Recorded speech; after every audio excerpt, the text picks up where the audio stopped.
Well, hello everybody and welcome to Vinyltreasures. I'm your host, Johnny G, coming to you live on this Sunday evening, this August 16th, 2026. Welcome to the continuation. I forgot to change the dates on the, I said 1958 to 1963. No, it's 57 to 64.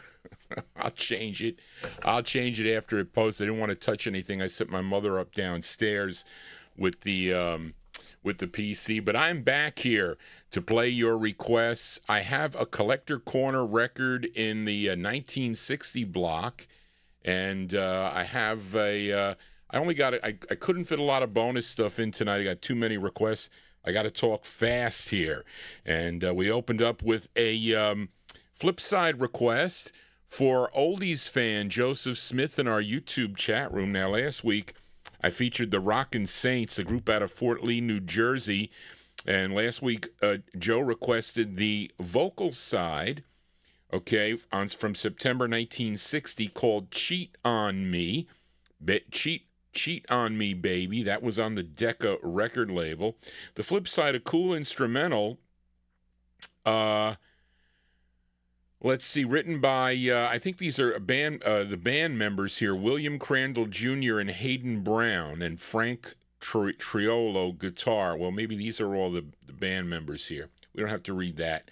But anyway, September 1960 there, going out to oldies fan, a.k.a. Joseph Smith, in our YouTube chat room. It's called The Rockin' Saints with Half and Half. Half and half on the Decca label. Johnny likes half and half in his coffee. I have that every morning. I buy Land O'Lakes half and half, because ShopRite uses a hormone in their cows to make more milk. So I don't want that. So I'll take it without it. I don't care how much I pay. Anyway, enough on the half and half here. We're going to start it off right away with the requests here. We're going to open up with 3 records from 1957. Up first, a request for listener Mike Peretta requested this gal from Newark, New Jersey, Charlene, New Jersey. She had 8 releases on Saul Rabinowitz's Baton record label. Her real name, Cynthia Coleman, and it reminds me to do Big Dave. I got to do live chat, or I don't get the bots. So a couple people are bots, and they don't show up on my chat room if I don't do that. But anyway, her real name's Cynthia Coleman, but you know her as Ann Cole. And this is her 7th release on the Baton label. She had earlier releases, too, like on Timely and More Play Records. But anyway, that might be been later, Charlene. But anyway, October 1957, our opener for Mike Peretta, Ann Cole on Baton. It's called I've Got Nothing Working Now, parentheses, but my real old-fashioned love. Here you go, Mike, for you. This is Ann Cole. Papa did it. Papa did it. Papa did it. Papa did it. I've got nothing working now but my real old-fashioned love. Papa did it. Hey, hey. Papa did it. I've got nothing working now but my real old-fashioned love. Papa did it. Hey, hey. Papa did it. And I'm here to tell you, baby, it's you that I'm thinking of. Papa did it.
there you go. That one there, our opener, vocal opener there by request for listener Mike Peretta, October 1957. A great sound there by Ann Cole. Ann Cole on Baton Records.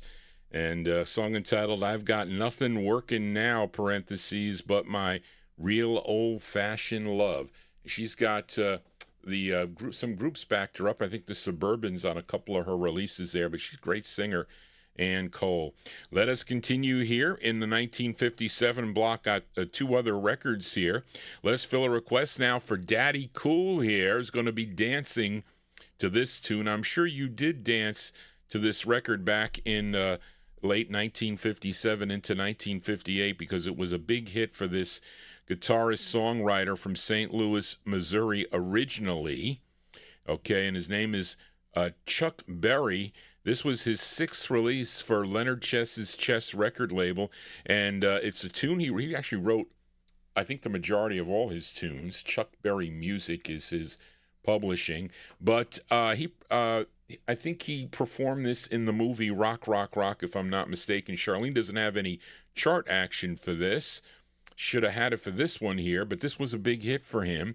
And the AI police are not out at this early stage. I can do whatever I want at this point as long as it's not Buddy Holly or Norvajack Publishing. And that's not, and Chuck Berry should be cool. But anyway, for Daddy Cool, here is Chuck Berry, October 1957 release on Chess. It's called Rock and Roll Music. Here you go, Daddy Cool, for you, Chuck Berry. Just let me hear some of that rock and roll music. Any old way you choose it. It's got a backbeat, you can't lose it. Any old time you use it. It's gotta be rock and roll music. If you wanna dance with me. If you wanna dance with me. I have no kick against modern jazz. Unless they try to play it too darn fast and change the beauty of the melody until it sounds just like a symphony. That's why I go for that rock and roll music. Any old way you choose it. It's got a backbeat, you can't lose it. Any old time you use it. It's gotta be rock and roll music. If you wanna dance with me. If you wanna dance with me. I took my loved one over across the tracks so she could hear my man a wailing sax. I must admit they have a rockin' band. Man, they were blowing like a hurricane. That's why I go for that rock and roll music. Any old way you choose it. It's got a backbeat, you can't lose it. Time you use it. It's gotta be rock and roll music. If you wanna dance with me. If you wanna dance with me. Way down south they gave a jubilee. The Georgia folks, they had a jamboree. Drinking home from a wooden cup. The folks dancing got all shook up and started playing that rock and roll music. Any old way you choose it. It's got a backbeat, you can't lose it. Any old time you use it. It's gotta be rock and roll music. If you wanna dance with me. If you wanna dance with me. Don't care to hear them play a tango. The mood to dig a mambo. It's way too early for a Congo. So keep a rockin' that piano so I can hear some of that rock and roll music. Any old way you choose it. It's got a backbeat, you can't lose it. Any old time you use it. It's gotta be rock and roll music. If you wanna dance with me. If you wanna dance with me.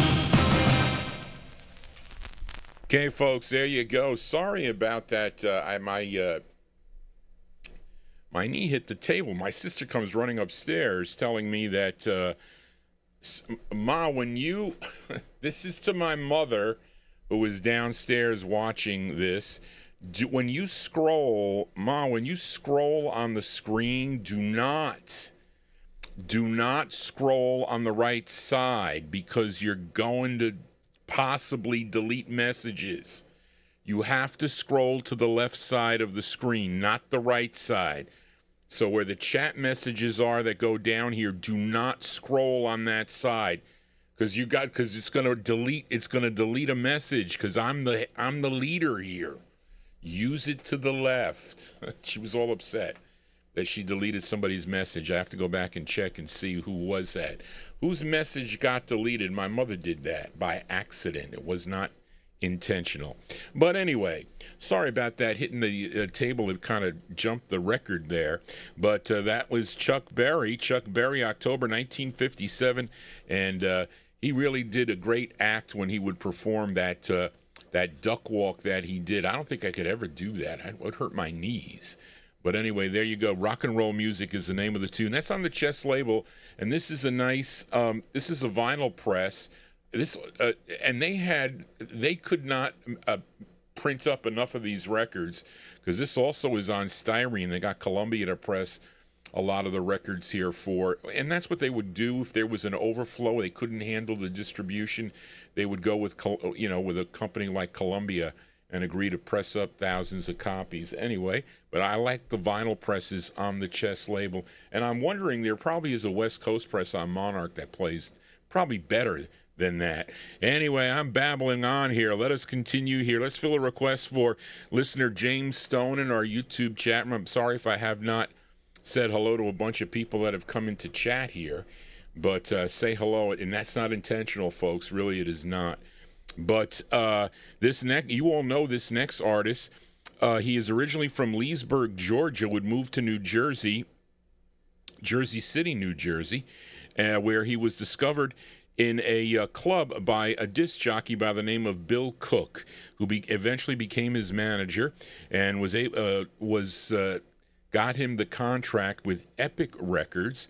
And his debut single was from 1954, a big hit he had, #1 R&B hit called You'll Never Walk Alone, but so many great releases on the Epic label by Roy Hamilton. This was his 19th release that James requested. Actually, it's the B-side to a big hit he had, if you're familiar with the tune Don't Let Go.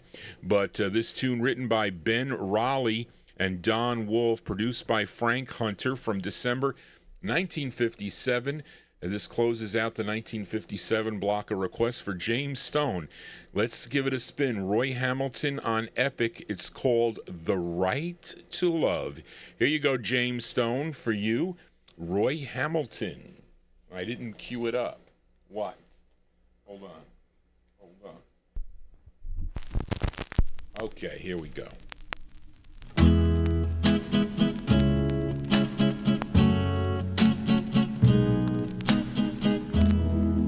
You need me as much as I need you,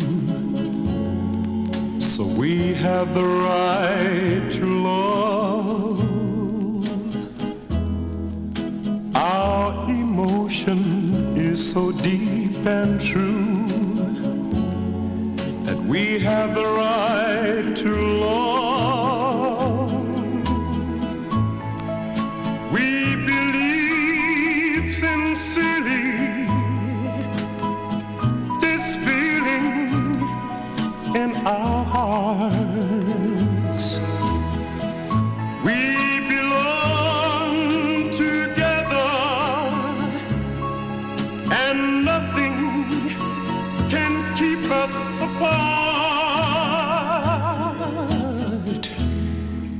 We are sure that it's forevermore, so we have the right to love. Love is what makes life worth living for,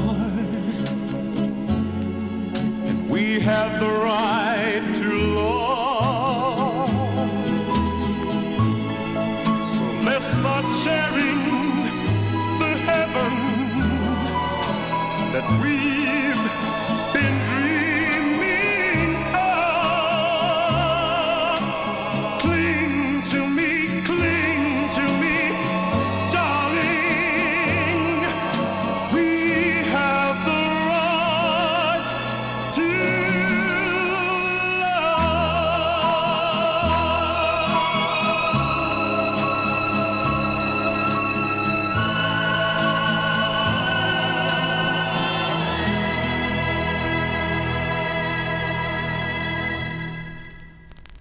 Okay, folks, there you go. That one there going out to James Stone in our YouTube chat. I don't need this drama. I have enough drama in my life, really. But anyway, cool tune there, December 1957. That's a B-side. A B-side to Don't Let Go. The Right to Love is the name of the tune. That's on the Epic record label. Eugene, please type in the chat room there, because I think she's the one that I didn't do it. My mother did it, and she's all upset now for doing that. So you have to type. Yeah, okay, now he's back there. Okay, well, yes, you were deleted. Nobody else can see your messages, only you. So you have to understand, if Amy or I block anybody here in the chat room, what that means is that they continue to type away and curse Johnny out, as one guy used to do, okay? But nobody else can see it. That's one of the ways that YouTube thinks that, still lets everybody engage, but nobody else will see it. Nobody else will see the posts on my YouTube wall, so everything gets blocked.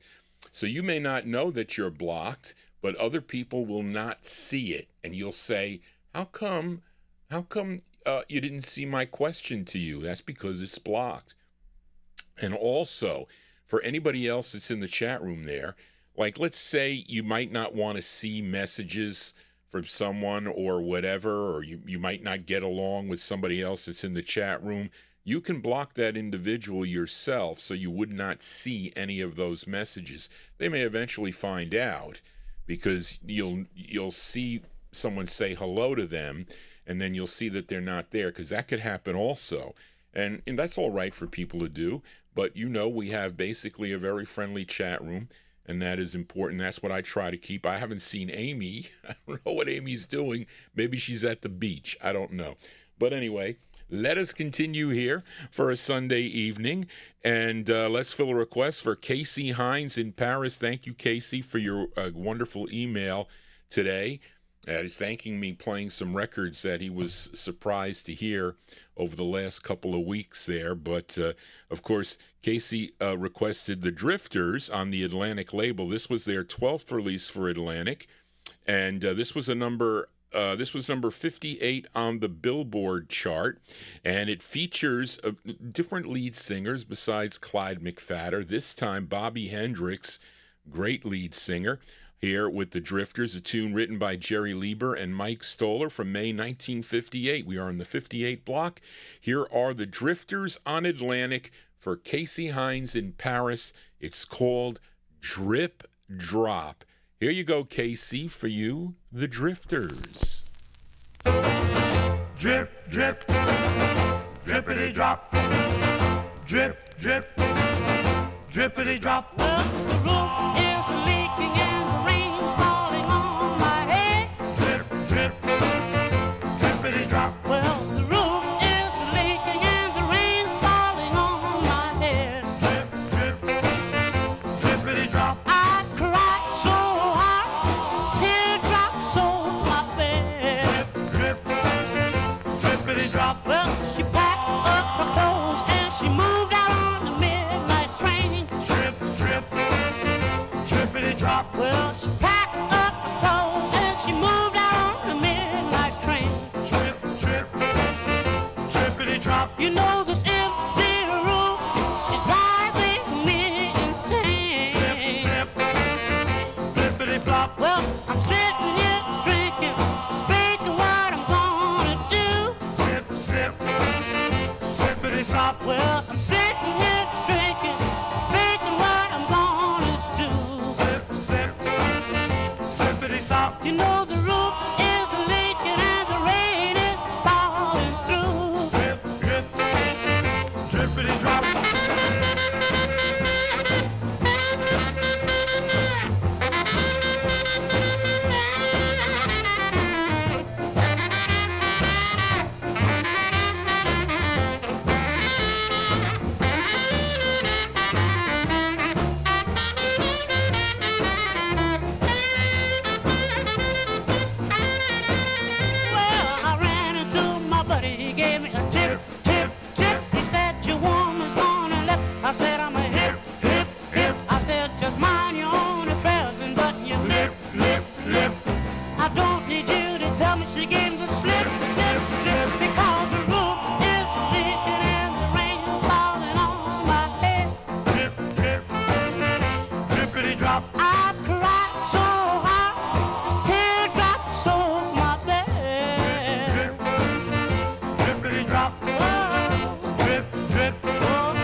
Sorry, folks, I am behind. My sister and my mother making me behind.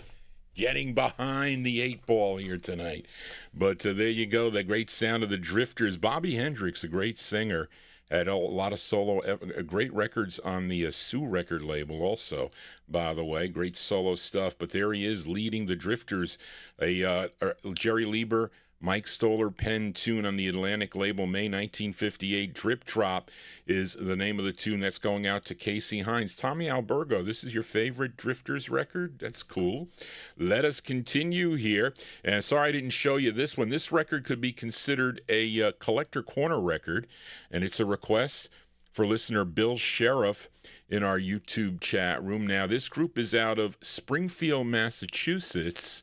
Okay, and this is their debut single. Came out on Marty Kugel's Click label, which was out of Connecticut. Marty actually entered into a partnership with George Golner, okay, to distribute this label, Click Records, at least at this time, which is 1958. Now, the tune is written by the lead singer of the group. His name is Major Branch. Major Branch, from July of 1958. We can call this a Collector Corner record. It's going out to Bill Sheriff in our YouTube chat room. Here are the Dream Tones. Dream Tones on Click Records, and maybe some of you like this. It's called Love in the Afternoon. Here you go, Bill, for you, the Dream Tones. It's love in the afternoon. Two lovers enjoy the scene. That love was made too soon. They called it love in the afternoon.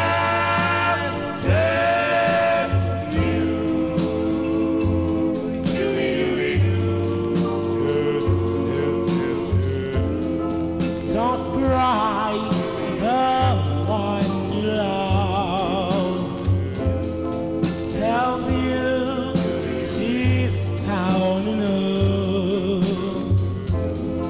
Just sit under the silvery moon and call it love in the afternoon.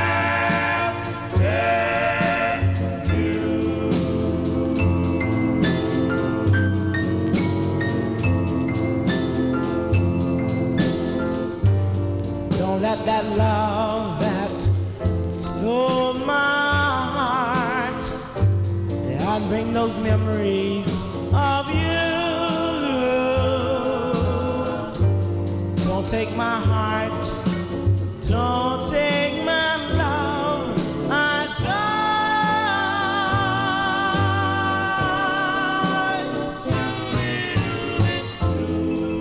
It's love in the afternoon. The moon gazing at the sun. The sun gazing at the moon. They call it love in the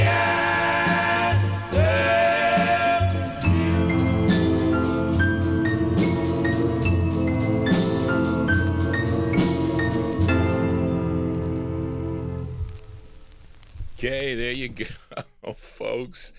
That's called Love in the Afternoon. Nothing has not, well, I'm not going to go into that, but that's a great, listen, I like that record a lot.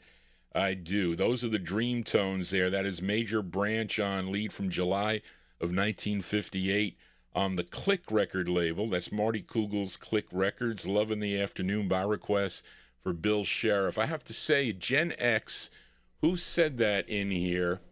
New listener. I want to acknowledge that. Chris Stew, thank you. Okay. I think it's great when I have Gen X listeners to this program here. Well, you see, it's a the music today is something to be desired for Johnny G. Okay, I was of the disco era, of course, because I graduated high school in 1976, so disco was really big. R&B, soul, and disco, that was the thing that I listened to. But this music, I got into this music at a young age because of my Aunt Mary. She was very instrumental with my musical taste. And it's really into vocal groups, a rhythm and blues vocal groups, and some a lot of rock and roll tunes and whatnot, because she was a teenager at a great time with all these great DJs that she listened to, as many of the listeners that are in my older listeners here in their late 70s, early 80s, they were all exposed to this music growing up, so they know it really well. And I've got some really heavy collectors that tune into the program that are in that age bracket that know this music, so they lived the music. I did not. I vaguely remember stuff from like 1968 when I was 10 years old, because the first record I bought was in 1969. It was Sugar Sugar by the Archies, so that's like a bubblegum record. But I was listening to that stuff too, and I do have it in the collection, but it's not my favorite kind of music. And your tastes will change over time also, so anyway, but I'm glad that so important that I have young listeners here. Listen, I got to sell my records to somebody eventually. You have to think about this, and you never think about it when you're my age, and I'm 67, so you never think about it, but you have to have it at the back of your mind. But anyway, I babble on. But there you go. That's for Bill Sheriff, the Dreamtones, July 1958. Love in the Afternoon is the name of the tune. And they also have other releases. The one on Express is a good one, too, and not that easy to find. Let us continue here. Did I miss Ed Brown? Are you in the chat room? Because this is a request for Ed Brown, and I look for this record today. So, Ed, you better be in the chat room here. I'm going to play this. This is playing this. Yeah, Ed is in there. So this is a request for Ed Brown, and I've never played this record on the program before. I'm wondering if I played. Was there another one? I get some cool requests from my listeners here. But this is a request for Ed Brown, this singer-songwriter by the name of Emmett Davis. Okay, first recording for the Red Top label, which I have that 45. It's a blue label. It's not even red, but I do have that record. But this was his very next record, which came out on the M&B label, a tune written by Rosemarie McCoy. And Charlene says this later came out on Fling, which I think I saw in the box too. But anyway, I have a nice copy here on M&B. This is from April of 1958. It's a great rockin' tune. Let's give a listen to Emmett Davis on M&B Records. The song is called How About It, Baby. That's, Charlene got the wrong side there. How About It, Baby is the name of the tune. Here you go. I think this is it. Scooby-Dooby-Doo, bip-bop, Scooby-Dooby-Doo, bip-bop, Scooby-Dooby-Doo, bip-bop, Scooby-Dooby-Doo, bip-bop. We'll talk about stars and the moon and bugs. Don't you think it's time to talk about love? How about it, baby? How about it, baby? If it's a real good deal, let it take my hand, Magneil. A rose is red and violets are blue. Let's me and you swap a kiss or two. How about it, baby? How about it, baby? If it's a real good deal, then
Okay, there you go, folks. Hold on a second. I was had to. Charlene says the sound is low. How is the music sound? Is it? I don't want it too loud because I don't want to. I don't want to get clipping like I did. I had some clipping last night because I had the settings too high. And if I do that, I get like an overload of some sort. But anyway, there you go. That is a cool tune. Emmett Davis there. That's his second overall release on the M&B record label from April 1958. Charlene, you got the wrong title there. It's called How About It, Baby is the name of the tune. Let us continue here. And we are, 1958's a big block, folks, okay? And this is a request for David Vilma in our YouTube chat room, as this is the only release by this group out of Richmond, Virginia, which is interesting, okay?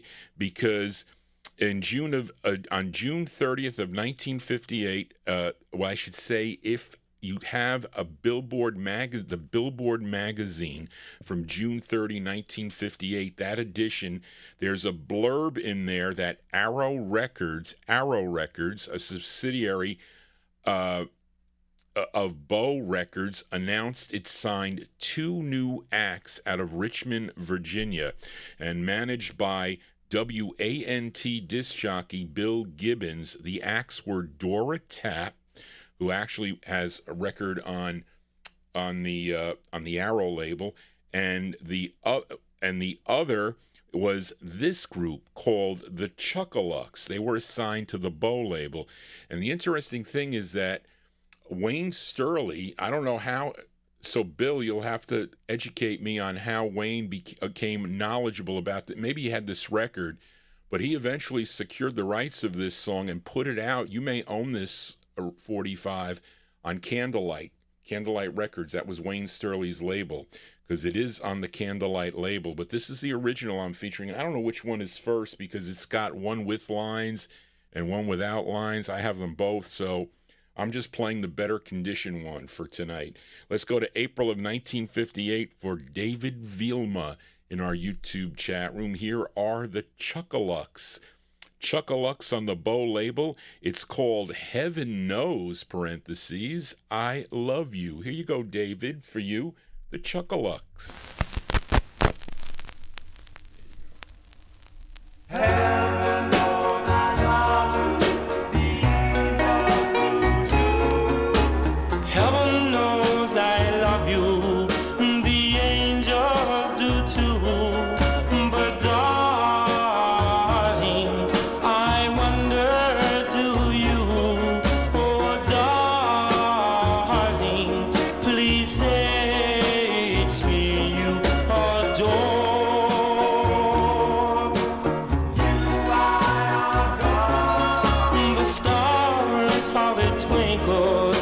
sparkle at night. The moon, yes, it glows so yellow and bright. Oh, darling, please say it's me you adore.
Okay, folks, there you go. That is the sound.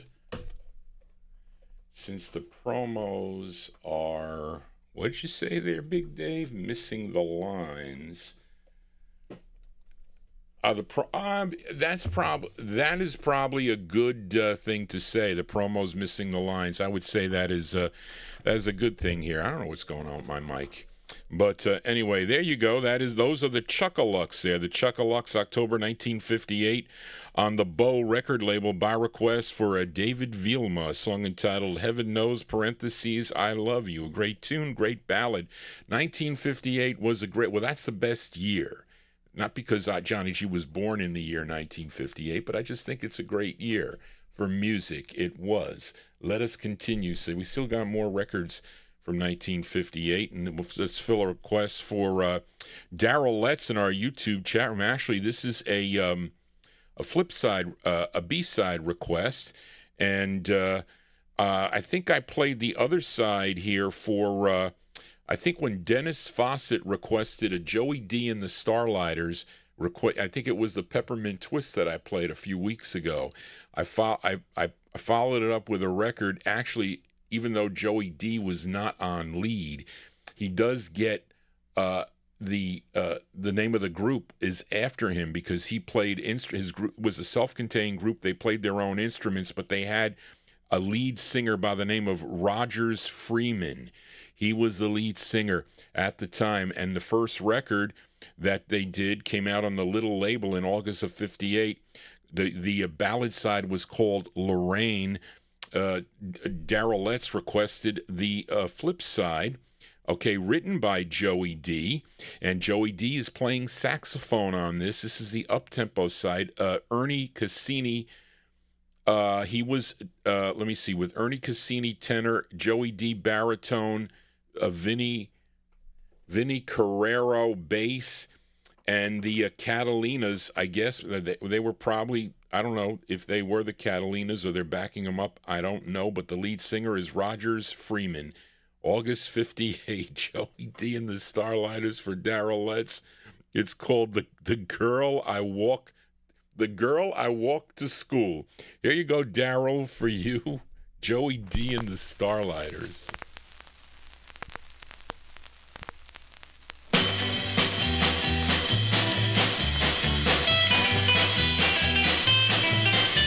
The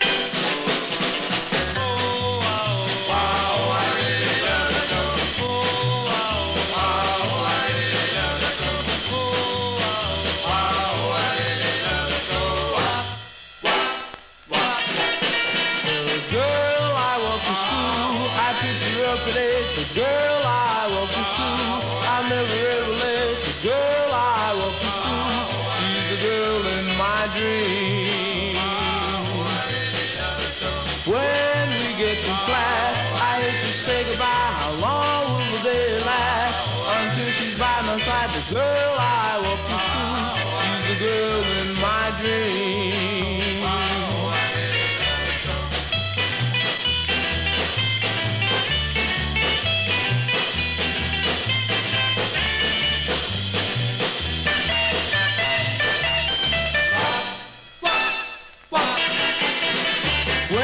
we get to class, I hate to say goodbye. How long will the day last? Until she's by my side, the girl I walk to school, she's the girl in my dream. When the last bell rings, I take her by her hand, we walk down the street, we're in our wonderland. The girl I walk to school, she's the girl in my dream.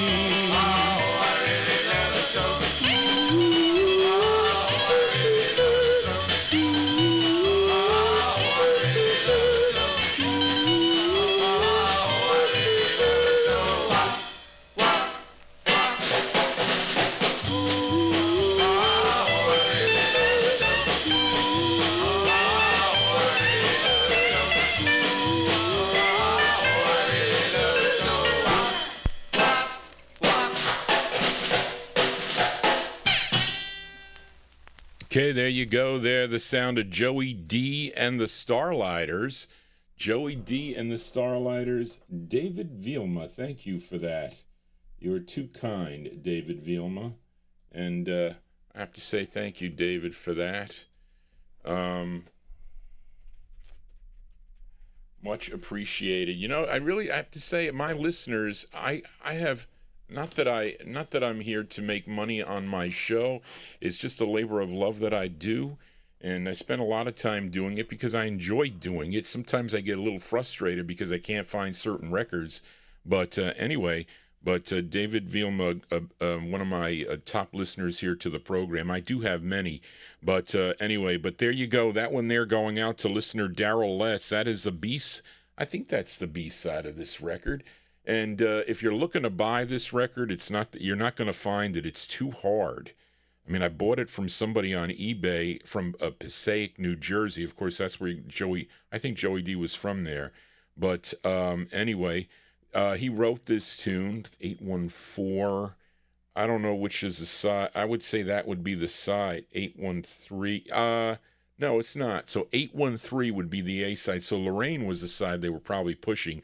But Joey D not on lead. Someone by the name of Rogers Freeman. He's the lead singer. August 1958, The Girl I Walked to School. It's on Little Records. You can get it. Reed King mentioned it in the chat room. There is a budget label that put this out, Bonus Records. And they had some pretty cool records on that label. But that's probably the best way to get it because you could at least get it. I don't know when it came out, maybe 61 or 62, somewhere around there, when it was because this one is not easy to find. Greg Surik, a lot of you know when I say that name, he's no longer with us. He was a year older than me. He dropped dead a couple of years ago, but he had a great collection, and he offered me that record a long time ago, but it was too much. I said, Greg, that much money for the record? Too much. Too much is too much, but I eventually got a little lesser condition copy. I babble on here. Let us continue here, and let's fill a request now for Bill Obe in New Jersey. Of course, Bill Obe will be my in-studio guest on August 27th. Let me read that. And he's going to be bringing all LPs here, and Johnny G's not so astute into queuing the LPs, but I practice, and I think Record Hound says I got it down okay, so it should be fine.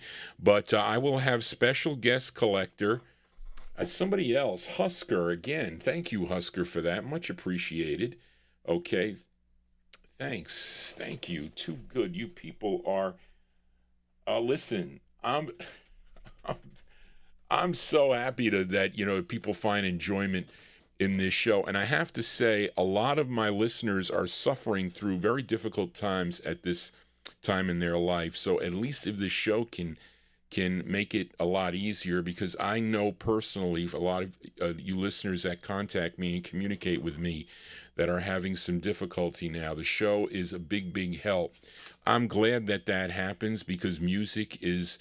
Well, it's the one unifier, and it's another thing, at least for me, when I easily get pissed off, I listen to the music and really kind of like brings me back to kind of like the reality. But sometimes I know many of you out there are having some difficult times, and we do pray for those people that are not doing so well. But if I can just help a little bit to make you feel a little better, that's really my goal, to do that also.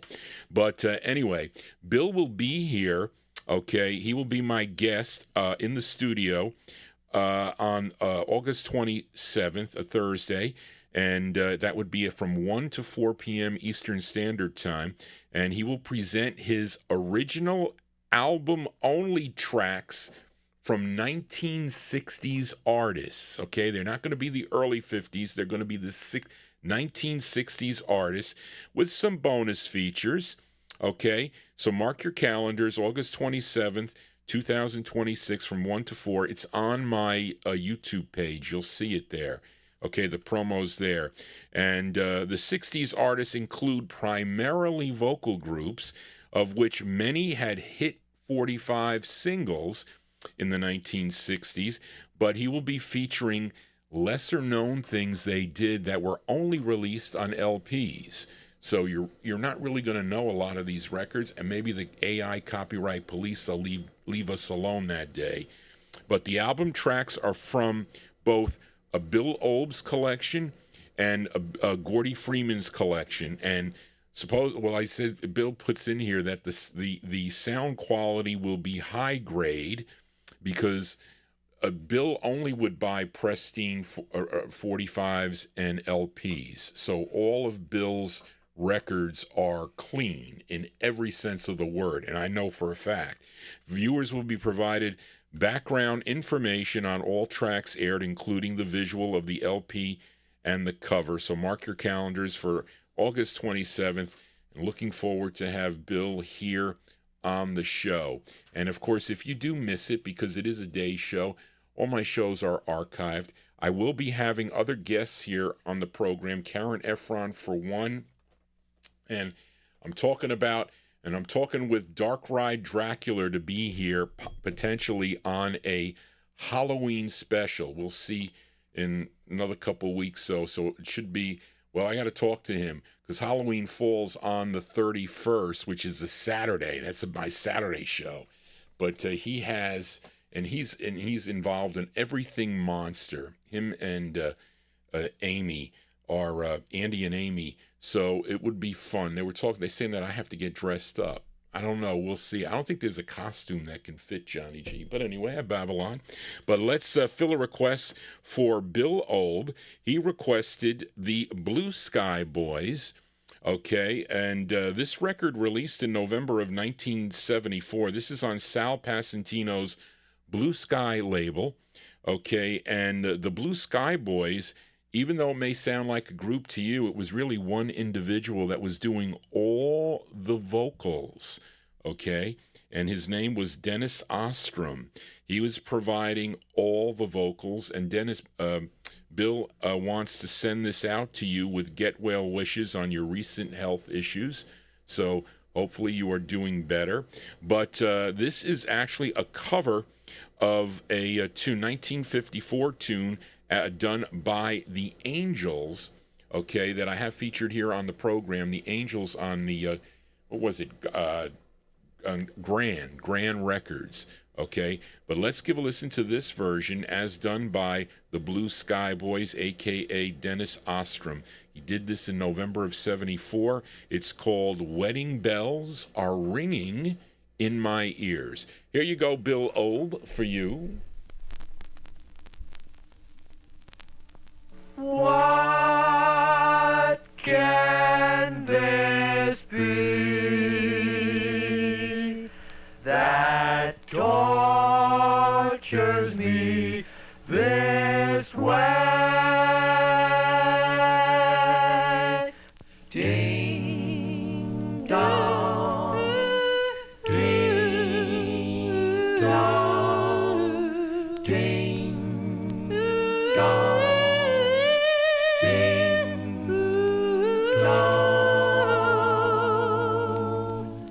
Wedding bells are ringing ding, in dong, my ear. Ding, I hear people dong, singing ding, so loud dong, and clear. Ding, those bells ding, are driving me mad, me mad, me mad.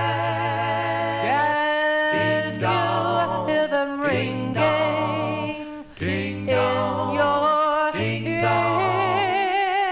Hear the people singing so loud and clear.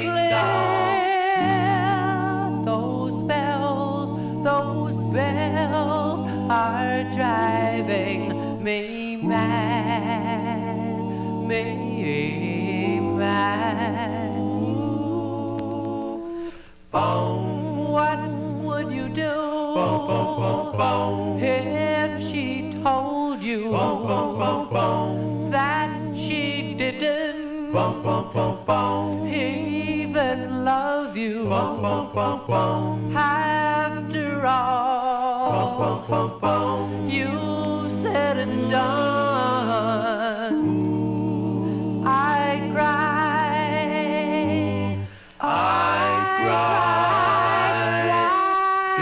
dong, face down. What can this mean? Ding dong, ding dong, ding dong, I'll always be ding dong in green, and the bells are driving me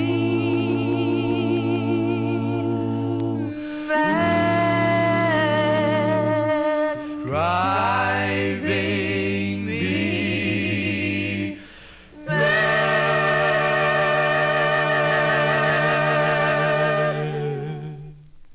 Okay, there you go. That's a cappella here on the Vinyltreasure show by request for Bill Obe, and he wants to send wishes out to Dennis Ostrom, who did all the vocals there. Okay, the multi-tracked his voice there on that, and getting get well wishes to Dennis on his recent health issues there. November 1974, he was called the Blue Sky Boys on Sal Pasantino's Blue Sky label, and his rendition of the Angels tune, Wedding Bells Are Ringing in My Ears, a cappella style there for that. Flipside's an interesting record too, because I heard it today. It's a novelty record. I think, and Bill, correct me if I'm wrong, is that Sal Pasantino's voice on the flip side there with all those records? I recall hearing that on the Gus Gossard show, if I'm not mistaken. Possibly. I don't know, maybe I'm wrong, but let us continue here for a Sunday evening and fill a request for listener Chris Reed as we go to Chicago, and this is on a label called Mad Records, M-A-D, and it was owned by this singer. Okay, his name on the label here is Madman Jones. Madman Jones. Okay, and he also played tenor sax. The flip side is an instrumental, but this side is a vocal, and he had a few releases.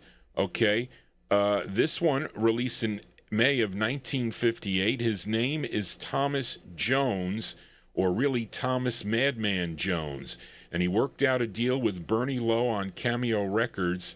What was this, Charlene? To get better distribution on what? This label? I don't know. Anyway, but it's from May of 58. His name is Madman Jones. It's not Cameo, it's Mad Records. Okay, I see why you put that. Because you put it on the Cameo label. It's not. It's on the original label, which is Mad Records. I guess this is on Cameo, too.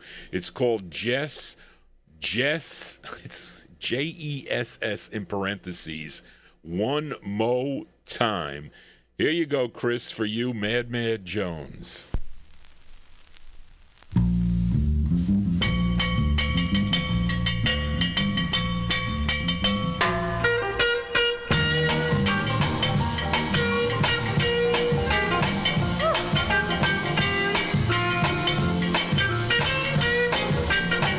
Just one more time. Just one more time. Just one more time. Just one more time. Let me kiss you, little darling. Just one more time. Just one more time. Let me hold you in my arms and tell you about the charm. Let me kiss you, little darling. Just one more time. Just one more time. Well, the other night when I kissed you, gave me such a thrill. Really made me love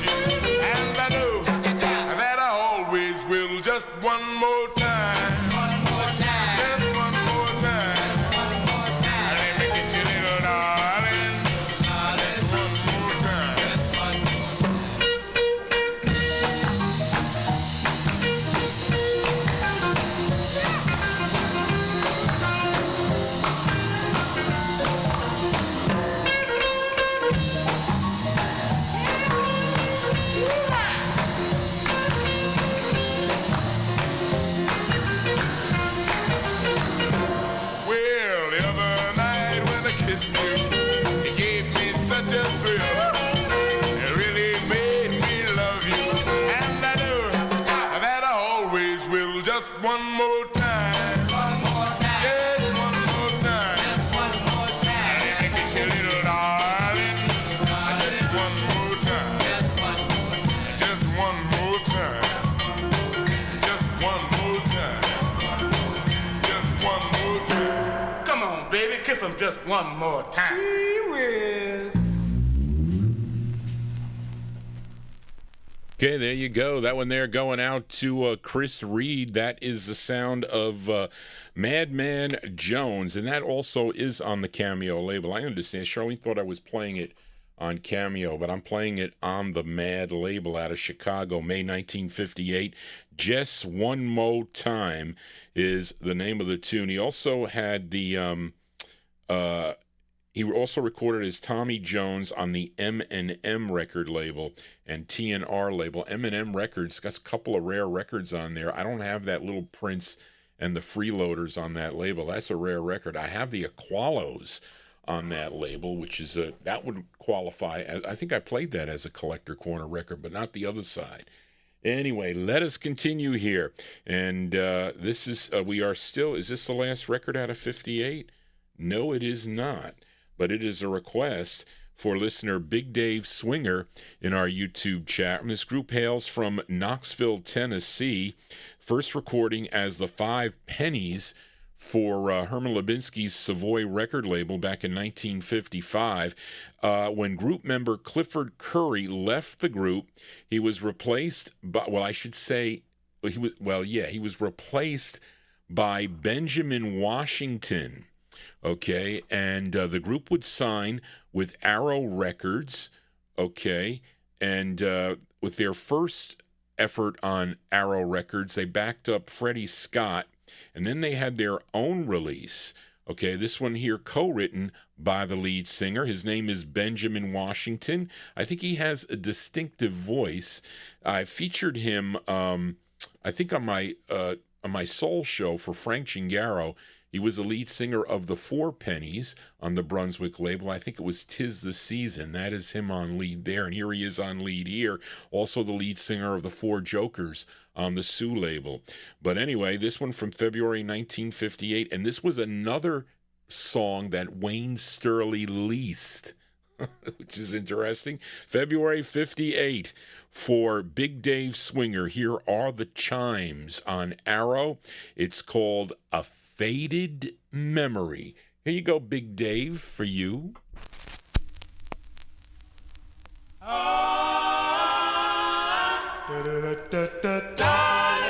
when I'm gone, will you still love me?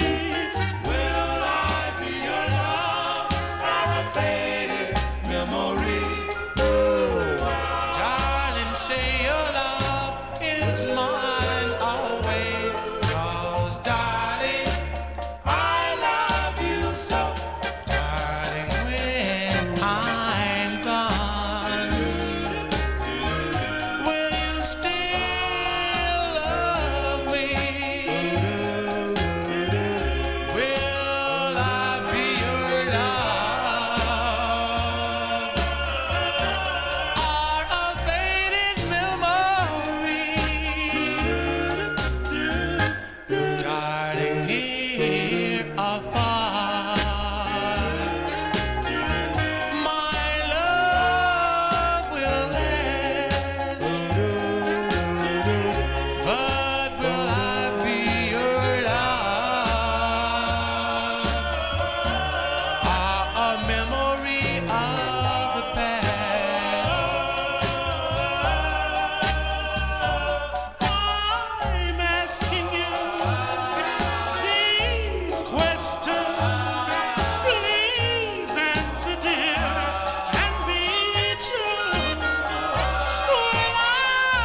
That's a nice record. I'm telling you, he's got a distinctive voice, that lead singer.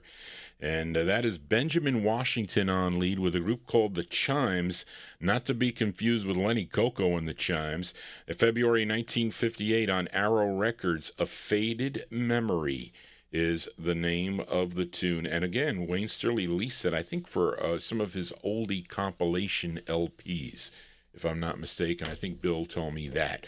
But anyway, you're listening to the Vinyl Treasure Show. This is my third show of the week here, and if you are new to the program, please consider subscribing to Johnny G's Vinyl Treasure Show. I'm trying to get to 5,000 subscribers, and YouTube looks at you differently if you have 5,000 subscribers.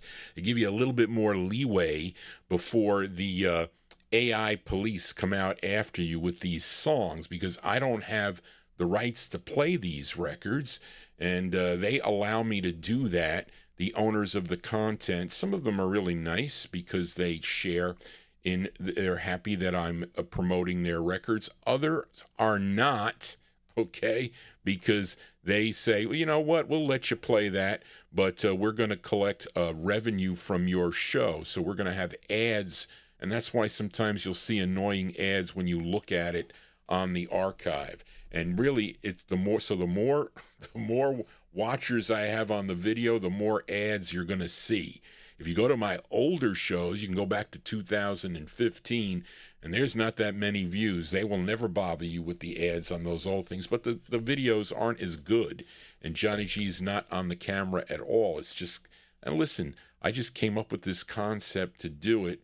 A lot of people are asking me about it, but it's not that easy to do. I've been doing, at least here on YouTube, since 2015. I think of March or June of that year. But anyway, we continue here. Let's fill a request now for Troy Goodall in our YouTube chat. As we go to Detroit, I almost had this lined up to play on my Labor Day show, but we're going to play it ahead of schedule here. And you all know the lead singer. Well, you all know this group, okay? And it's so instrumental with the Berry Gordy Jr.'s empire, his Motown empire. But this is pre-Motown, okay? Pre-Motown, because this release came out in April of 1958, okay? And this is... let me see. And in the early stages of Berry Gordy's career, he was connected with a number of record labels and label owners, and one of them was George Gollner. He was connected to George Gollner. Okay, he was, of course, at the time owner of the End record label, plus others, and this would be the debut single for Smokey Robinson and the Miracles. This was their first record. And it's actually an answer song to the Silhouettes. I'm sure you're familiar with the Silhouettes tune, Get a Job. Well, this is the answer to that. This was a number 10 record on KWBR out of Oakland, California from April 1958 by request for Troy Goodall in our YouTube chat room. Let's give a listen to the Miracles with Got a Job. Here you go, Troy, for you, the Miracles. Walked all day till my feet were tired. I was low, I just couldn't get hired. Saw a sign in a grocery store, help is slight, and we need some more. I got a job. Sha-la-la-la, sha-la-la-la. I got a job. Sha-la-la-la, sha-la-la-la. I got a job.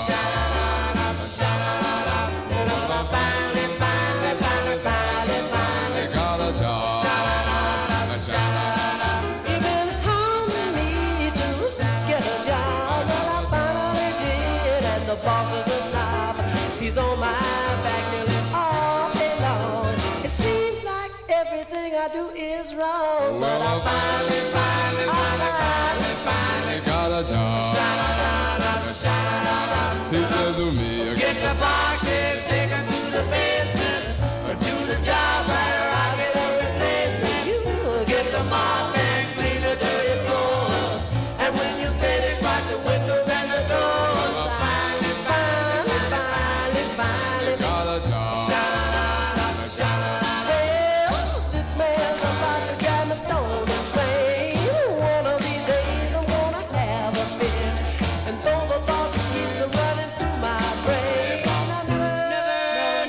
never, never quit my brand new job. Working all day and I'm working all night and I'm working all day and night.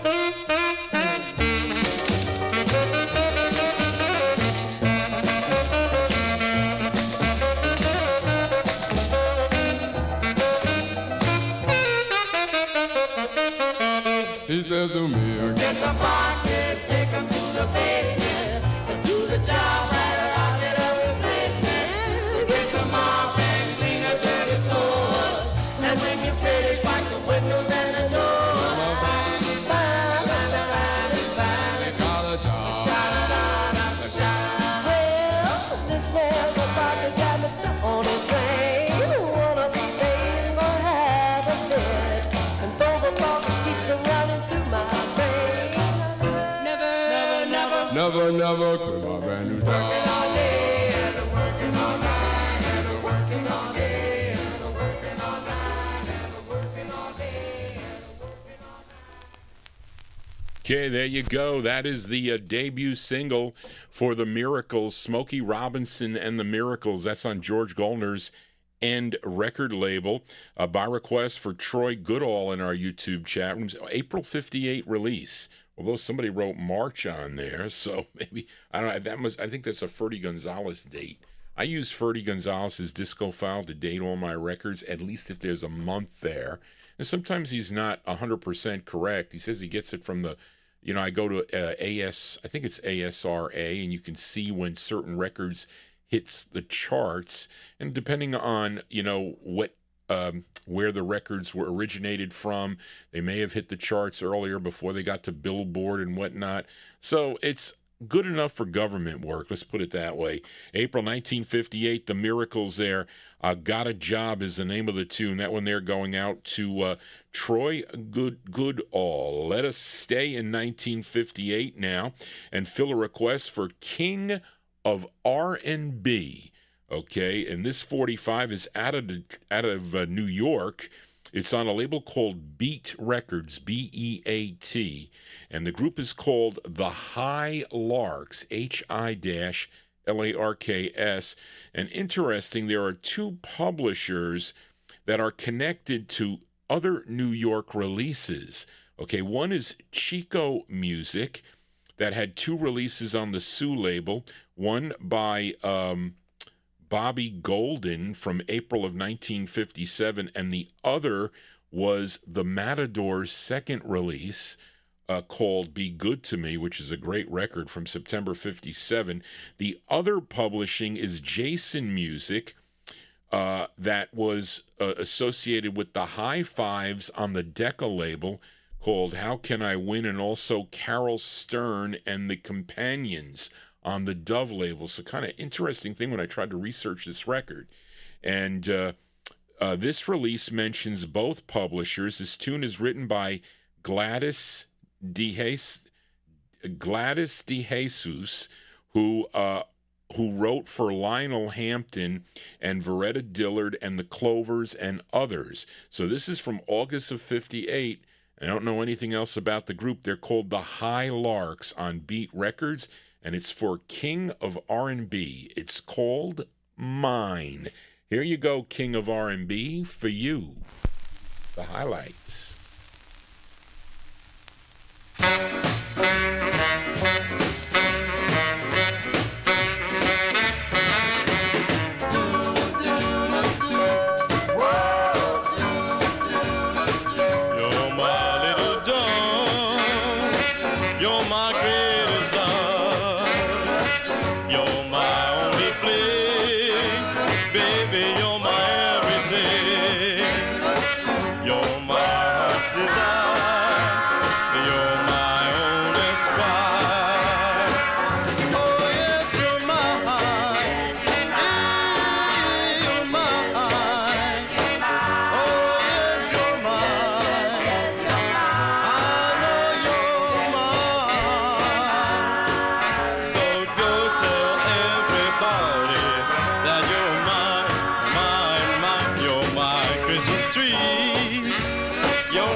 Okay, that is an interesting record there. Going out to a king of R&B, that sound of the Highlarks. The Highlarks there from August 1958 on Beat Records. Mine is the name of the tune.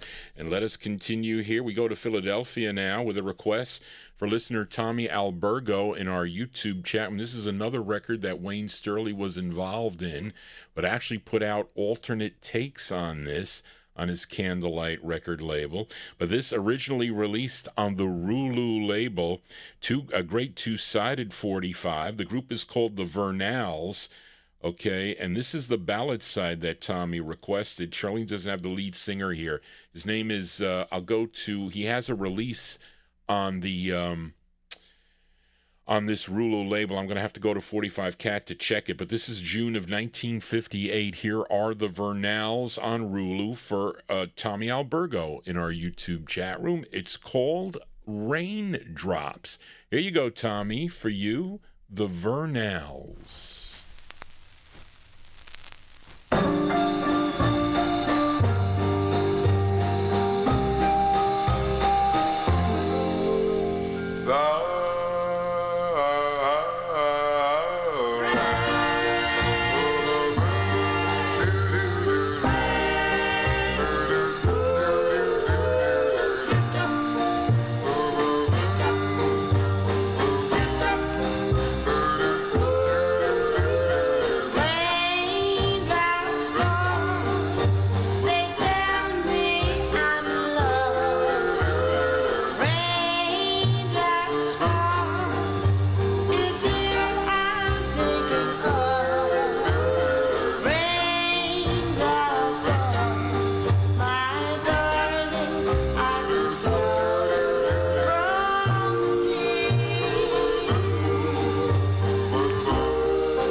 Okay, there you go. That one there going out to a Tommy Albergo in our YouTube chat room. That's the Vernals, and thank you, Big Dave Swinger. Johnny Cooper, he's the lead singer on that. He also has a solo effort on this Rulu label. Bill Old played that here on the program, if you recall, on one of his guest spots. But this is from June of 1958, the Vernals on Rulu with Raindrops. The flip side is a great up-tempo also.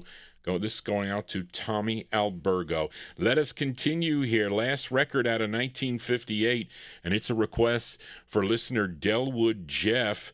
This rockabilly great born in Tiponville, Tennessee, and he was called the Rockin' Guitar Man. It's mentioned here on the label, too. And, of course, you know his big hit from 1955 called Blue Suede Shoes, recorded for Sam Phillips' legendary Sun label. And his debut single was issued on Sam Phillips' Flip label in February of 55, which I do not own. It's called Movie Mag is the name of that one. But I do have the majority of his Sun 45s, although this is weird. So Big Dave Swinger, this is like, I don't know, it's like a weird styrene. It's not pure styrene. It's like some kind of mixture. But this is an original, okay? This is his 7th release on Sun, okay, which was first done. Actually, this was first recorded in 1957 by Carol Hughes on the Roulette record label. And let's give a listen to this rendition by request for Delwood Jeff, January 1958, Mr. Carl Perkins. Carl Perkins on Sun Records. It's called Lend Me Your Comb. Here you go, Delwood Jeff, for you.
Bugger, it's getting late. Just wait till I straighten my tie. Lend me your comb. We gotta go home.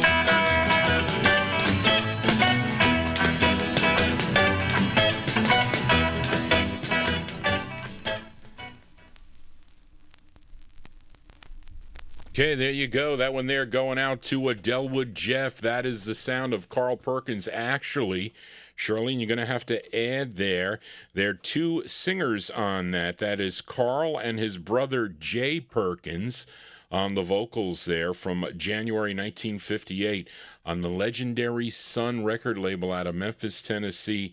Lend Me Your Comb is the name of the tune. I don't know about lending my comb to anybody nowadays. You know that? So I got a story to tell you. So when I used to go visit and I used to call my grandmother every day, Grandma, how are you feeling? This and that. I would go see her. And, she would ask me to take her to the doctors and whatnot. And I would do that even after work. So when I was there, I was like, Grandma, what are these aluminum combs for? So they were these they were aluminum, and they had these thin teeth, and I'm like, I never saw this flat aluminum comb. I able to find out later that those combs were used to get lice out of your hair. I was like, what?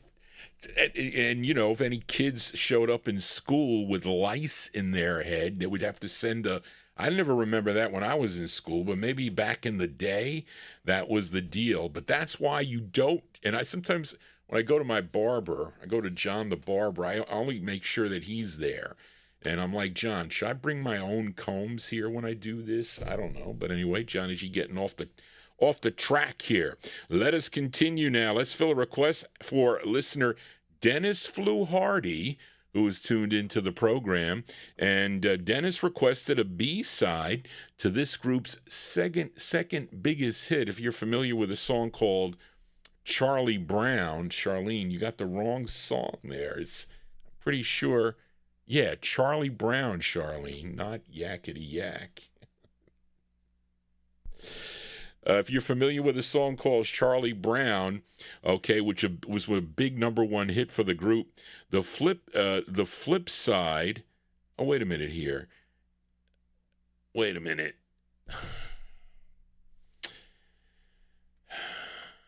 No, that's not correct. Well, maybe we played that on the other. I don't know what happened there with that. But this is a B-side request for Dennis Fluharty from January 1959. These are the Coasters, the flip side of Charlie Brown, a song entitled "Three Cool Cats" on the Atco labels. This is going out to Dennis Fluharty. Here you go, Dennis, for you, the Coasters. And you're a cool cat. We know that, Dennis. Here you go. Three cool cats. Three cool cats. Parked on the corner in a beat-up car, dividing up a nickel candy bar, talking all about how sharp they are, these Three cool cats. Three cool chicks. Three cool chicks. walking down the street, swinging their hips, splitting up a bag of potato chips, and three cool cats did three big flips for Three cool chicks. up popped the first cool cat. He said, "Man, look at that. Man, do you see what I see? I want the middle chick. I want that little chick. Hey, man, say one chick for me." Three cool chicks. Three cool chicks. They look like angels from up above, and three cool cats really fell in love.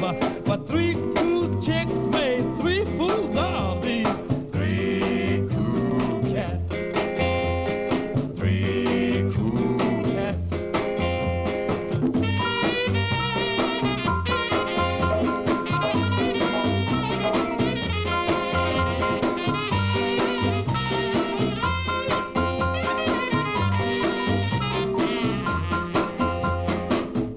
Three cool cats. Three cool cats.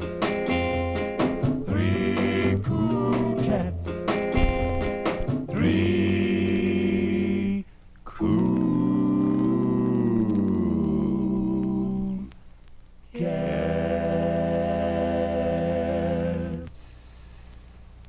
Okay, B-sides here on the Vinyl Treasure Show. That one there going out to Dennis Fluharty. A great B-side there is done by the Coasters. Okay, that's King Curtis on sax there. Carl Gardner, he's the lead singer. Tune written by Jerry Lieber and Mike Stoller. The flip side of Charlie Brown, it's called Three Cool Cats from January 59. And speaking of Three Cool Cats, we're trying to work this out. Okay, Dark Ride Dracula, who is in my chat room, Andy and Amy, okay, which I love their YouTube channel. You got to check that out, especially when they go through these flea markets and these sales, okay, for all this kind of record. How about monster memorabilia? Really cool to see some of the stuff, and listen, some of that stuff is really hard to find. Okay, so I was working here, and I kind of like, because I received Andy sent me an email for a request. I didn't get to it on the Wednesday show for the Volcanoes, which I have. It's a great record. I was going to play both their songs, like a Storm Warning after that too. So he said something how it came out about Halloween and potentially, and if there's anybody that's going to do a Halloween show here, it would be Andy and Amy, because then we would be three cool cats here. And I was watching their video, and I was working. I didn't know they were live on Friday night, so I was up late because I was putting together the show, and they mentioned it, and I said they were talking about costumes and whatnot, but we have to iron that out. Andy, we'll talk about it. I'll send you my phone number, and we can discuss it. But this in October here in my town, they're trying to make this like Salem.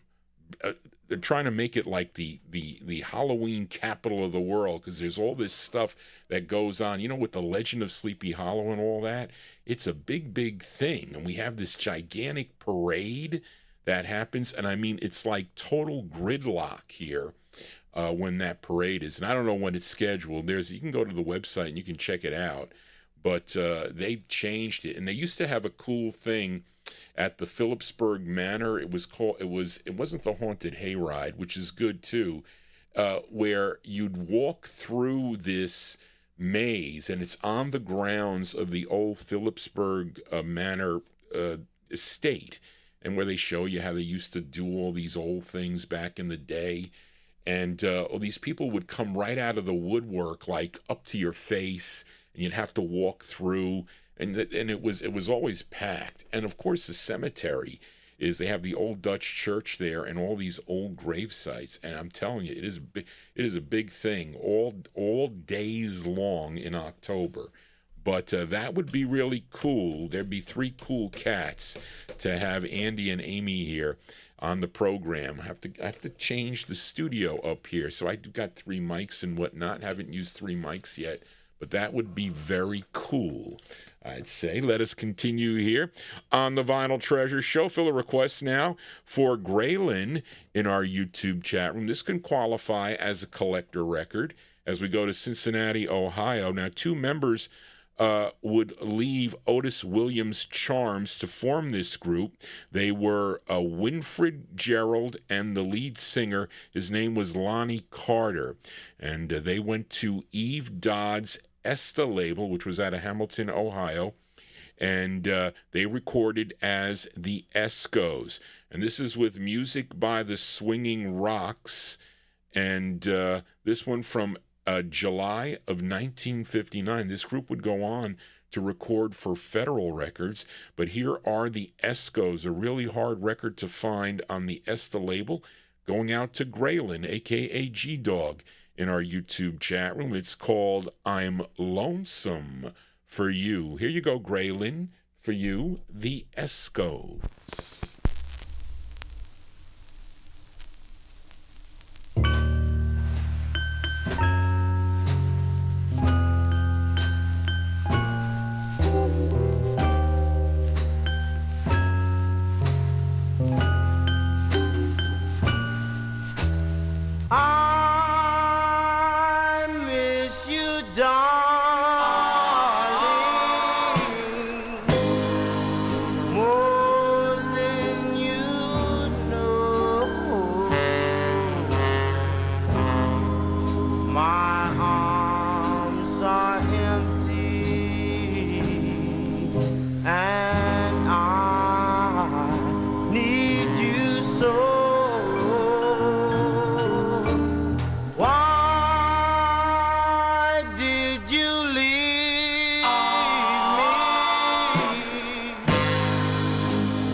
Okay, there you go. That one there going out to a Graylin, a.k.a. G-Dog, in our YouTube chat room. July 1959 release. Those are the Escos.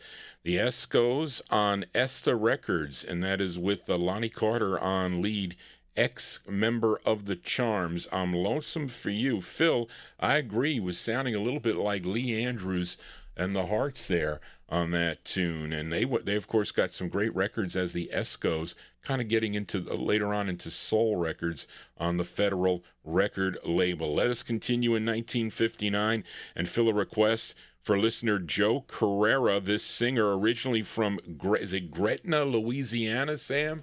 Is that how you say it? And, of course, his real name, Vincent Francis Guzzo. Okay, but you know him as Frankie Ford, and he was discovered by Joe Corona, who became his manager and was instrumental with his contract with Johnny Vincent's Ace record label in 1958. And I played his signature song. Nat Papagallo, you requested Sea Cruise, because you were on a cruise to Barcelona, and you requested that record. But Joe requested his third of 7 on the Ace record label, and this is with Huey Piano Smith and his orchestra. You're going to hear Huey Piano Smith on the piano. And do we have anybody out there who has dealt with alimony before? Well, that's the name of the record, okay, from June of 59. For Joe Carrera, here is Frankie Ford on Ace and his tune called Alimony. Here you go, Joe, for you, Frankie Ford.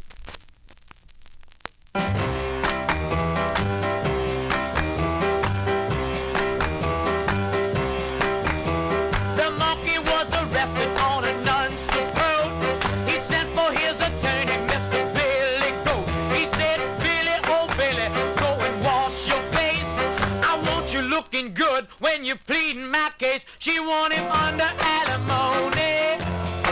She want him under alimony. Don't set no bail.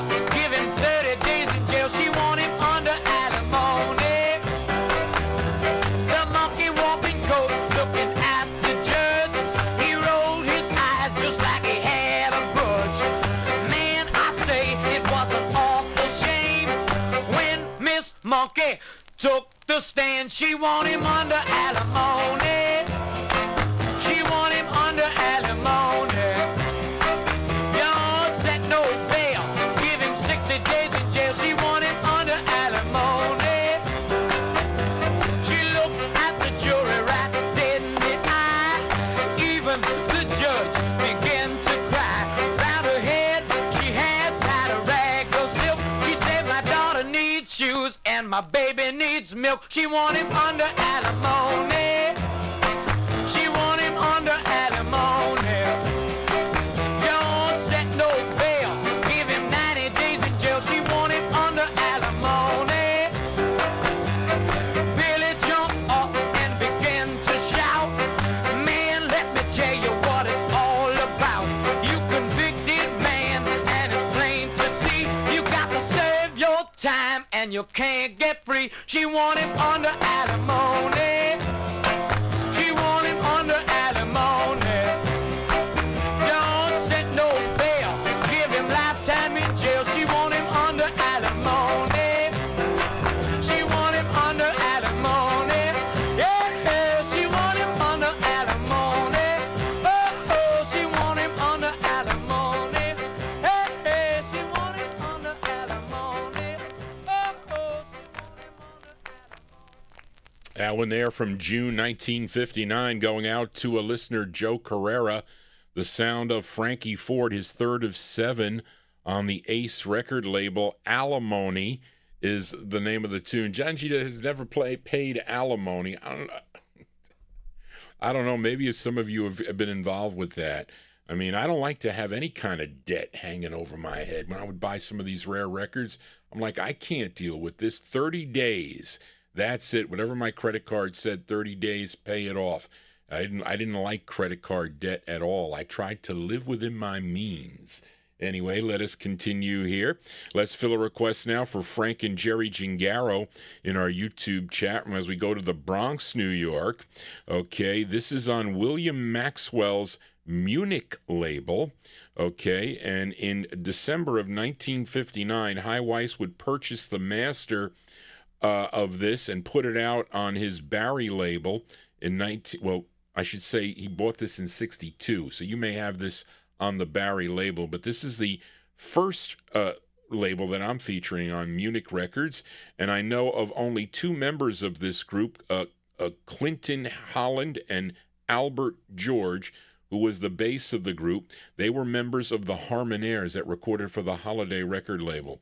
But this one came out in December of 59 by request for Frank and Jerry Gingaro. Here are the Bonnievilles. The Bonnievilles, did you ever drive in a Bonneville? The Bonnievilles with their tune called Lorraine. Here you go, Frank and Jerry, for you, the Bonnievilles.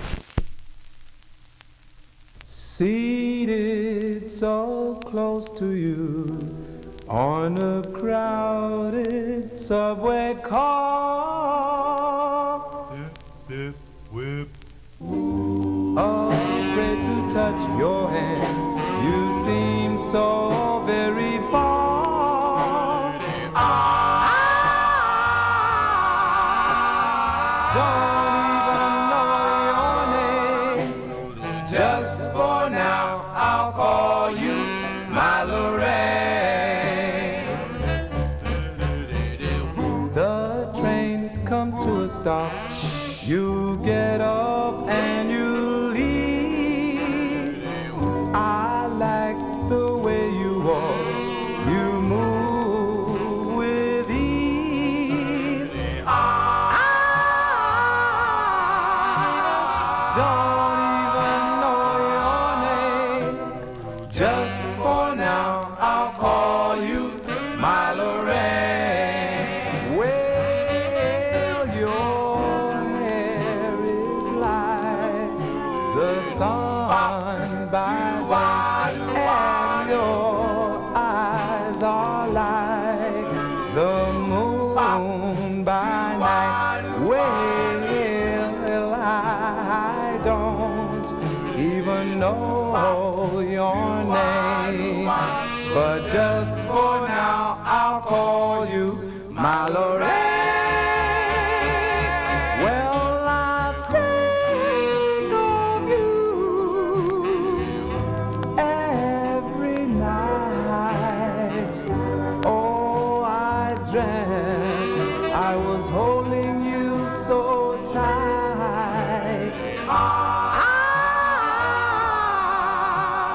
Don't even know your name. Just for now, I'll call you my Lorraine. Well, now, Just for now, I'll call you my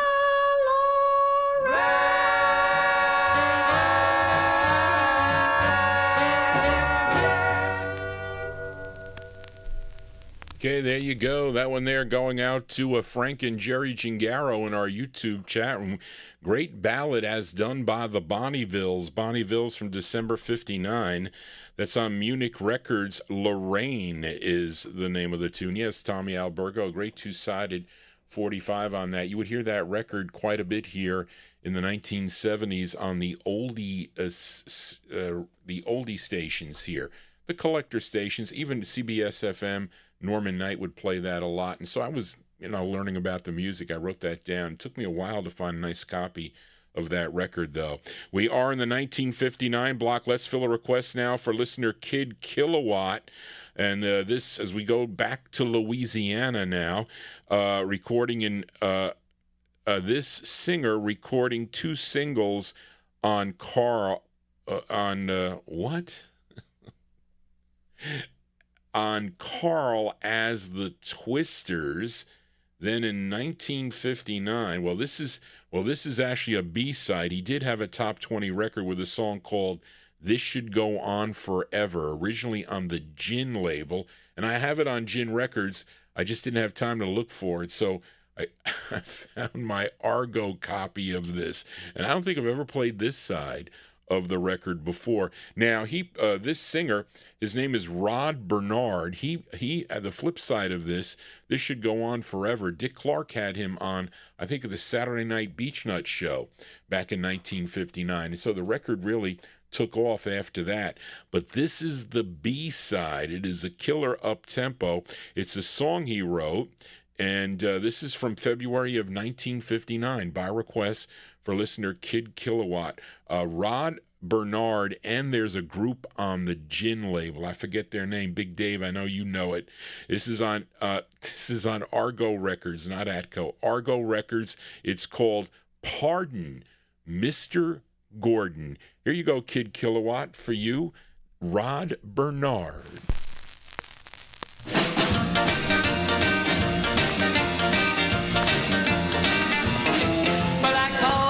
Fella messing with my wife, said, look, your daddy better run for your life. When he stood up, he was 6'3".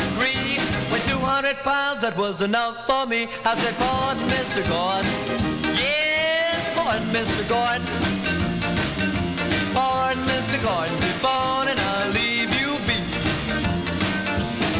But I was drinking a beer just outside of town. A tap on my shoulder like to knock me down. Turned around, kicked him on the knee. When I saw that guy could make 10 like me, I said, pardon, Mr. Gordon. Yes, pardon, Mr. Gordon. Woo, yeah. Pardon, Mr. Gordon. Be born and I'll leave you be. Well, let's hear from your daddy. Yeah!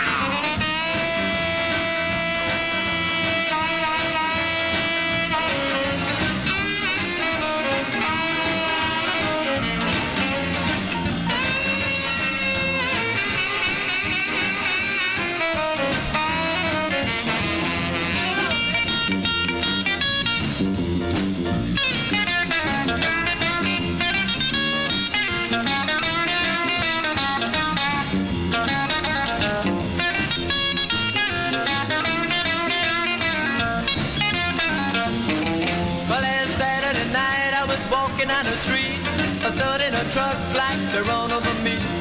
Choked my fist and then I called him a bum. When he jumped out the truck, I said, son of a gun. Pardon, Mr. Gordon. Yes, pardon, Mr. Gordon. Woo, yeah. Pardon, Mr. Gordon. Be born and I'll leave you be. Well, I said, pardon, Mr. Gordon. Yeah, what you doing messing around with my wife? You just gonna learn how to beat it, Daddy. Yeah, that's all there is to that. I'm getting out of here, baby. B-sides here on the Vinyl Treasure Show. Listen, play your B-sides, folks. I don't care whatever records you collect, rock, soul, R&B, vocal groups, play your B-sides. And there you go. That is a cool rockin' tune there by request for listener Kid Kilowatt. That's the sound of Rod Bernard. I featured it on the, at Argo, got the national distribution, though. You get it first on the Gin label. That was local down in Louisiana. But February 1959, Rod Bernard with Pardon, Mr. Gordon. And he just celebrated although he is passed away, but anniversary of his birthday. Thank you, Sam, for that information 4 days ago. Let us continue now. Let's fill a request for Timothy in our YouTube chat. I'm going to go to Hiram Johnson's Johnson record label. This group is called the Arcades. And this tune written by the lead singer of the group, his name is Theodore Marsh. And this, again, King Curtis doing lots of session work in New York City back in the 1950s. This one released in December of 59. This was a number 4 record on WLIM in Wilmington, Delaware. And this would be re-released in May of 1962 on Johnson 119. But this is the first press, number 320, with that little thin wavy line. You'll look at it again. This is the first press with the small print, Johnny G being a completist. From December 59 for Timothy, the Arcades with a ballad called My Love. Here you go, Timothy, for you.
Okay, that group called the Arcades, and that one there requested by Timothy in our YouTube chat room. December 59, the original release on the Johnson label, My Love, is the name of the tune. You can also get it cheaper, you get it the May 62. It's got big print, though.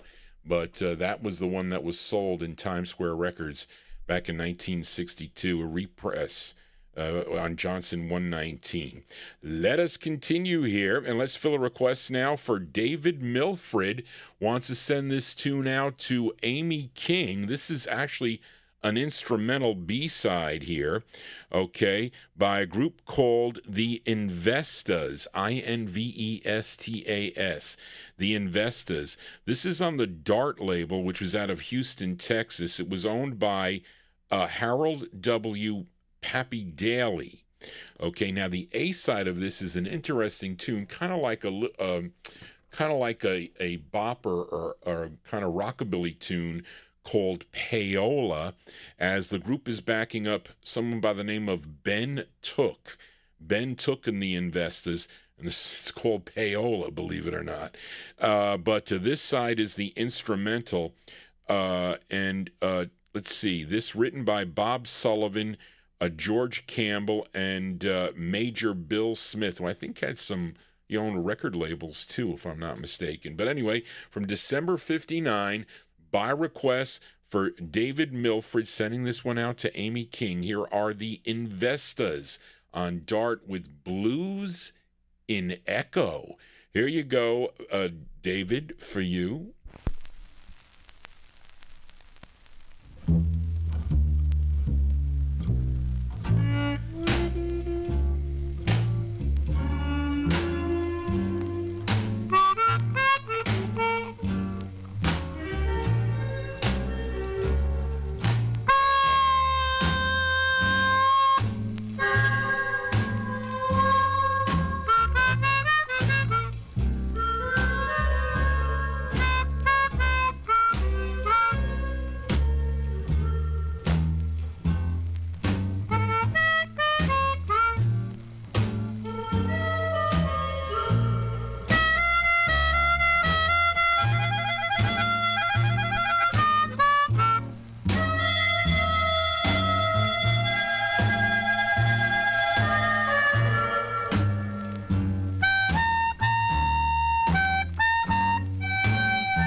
Okay, there you go. That song is called Blues in Echo, and it's done by the Investas.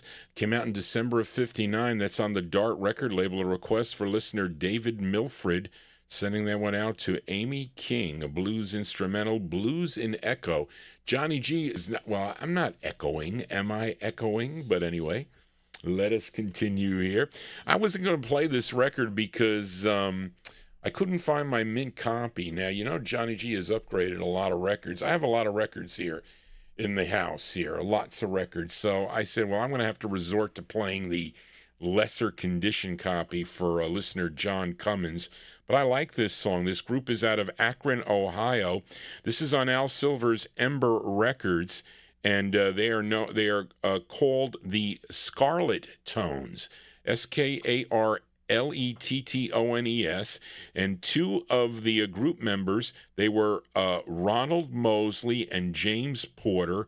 Of course, they would go on to join a group called the Supremes that recorded for Apt Records in 1960. And of course, that Supremes group would add a female lead by the name of Ruby Nash and record as Ruby and the Romantics. But prior to that, those members were part of this group called the Scarlet Tones. And this is a request for listener John Cummins from June of 59. Let's give a listen to the Scarlet Tones on Ember. It's called Do You Remember? Here you go, John, for you, the Scarlet Tones. Doom-a-nap-a-dub, doom-a-nap-a-dub-dub-dub.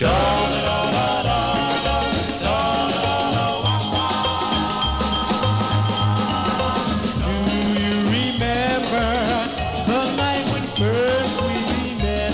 And I told you I never shall forget you, my darling. You'll be here in my heart. Here in my heart. You know I love you was all that I could say when it happened. I'd fallen all the way. Oh, my darling, you know I love you so. We were in love, love was ours. We were like two budding flowers, caught in the web of happiness. For your love, love, darling, is all I possess. Now that I have you, I love you more, even more, and you know it. Oh, girl, that I adore. Say you love me and stay here in my heart. We were in love, love was ours. We were like two budding flowers, caught in the web of happiness. For your love, love, darling, is all I possess. Now that I have you, I love you more, even more, and you know it. Oh, girl, that I adore. Say you love me and stay here in my heart. Do you remember when first we met? And I told you I never shall forget you, my darling. Okay, there you go. That one there by request for listener John Cummins. Great tune there, the Scarlet Tones. Scarlet Tones on Al Silver's Ember Records from June of 1959. A song entitled Do You Remember? Of course, those singers went on to become the Romantics along with Ruby Nash and the Romantics. Johnny G is your disc jockey for a Sunday evening. Thank you all for being here. If you dig what you're hearing, please give Johnny G a thumbs up. Very important, because it gets the reactions are important with the algorithm now with YouTube, and so your comments and your chatter is important for that. So please do that, and please also consider subscribing, as they do look at that also, but not as much as they did in the past. But it's very important. 5,000 subscribers gets me to another level as far as what I can play here on the program. But let us continue here, and let's fill a flip side request now for a listener. My wrong place there. I'm sorry, David Fields. Okay.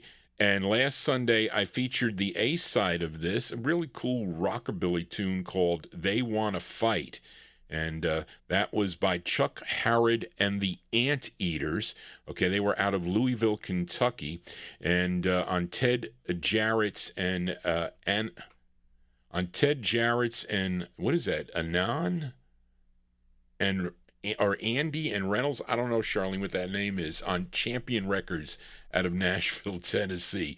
But David also requested the flip side, okay, and this, again, with Sammy King on lead. So this came out in August of 59, and the song is called Sandy. Now, Was Sandy a was Sandy a common name in the 1950s? I mean, I had a classmate by the name of Sandy that I knew, and also my secretary when I was working as manager of planning. When I worked for a company called Transamerica Leasing, I was the manager of planning. So my secretary was Sandy, and she was out of Texas. But we're going to follow it up. I'm going to play them back to back with a record that my aunt purchased back in 1959, actually in the fall of 1959. And some of you may know this song because it was a decent hit for him, his biggest hit. His name was Larry Hall. And my aunt really liked guitar, and I think the guitar on his record Sandy is really cool. Now, the interesting thing is the record first came out on the Evergreen label, Evergreen Records, which was out of, Charlene has out of California. And I think Don Folletti had that on one of his auctions, and that went for big bucks, that record. And so that's got to be a really tough record. Now, I have it on the second label also, which is called the Hot label. And there's when I show you I'll show it to you as soon as I start this Chuck Harrod song. There is a radio station on there. Charlene doesn't have it. I don't think I have it here. But there is, I have a white promo on the Hot label, and there's a station. So Darrell Letts or somebody, tell me where that station is, okay? Because I either bought that from Doug Hanners or Mike Demersion, but I was like, it was really cool on the Hot label. That's the second label. And, of course, it's Larry Hall and his tune called Sandy that charted number 19 on Cashbox and number 15 on Billboard. And it came out in September of 59, so it's kind of odd. This one by the Anteaters from August 59, and then Larry Hall is September of 59. And they're both called Sandy. So up first, a request for David Fields, Chuck Harrod, and the Anteaters with Sandy on the Champion label. Here you go.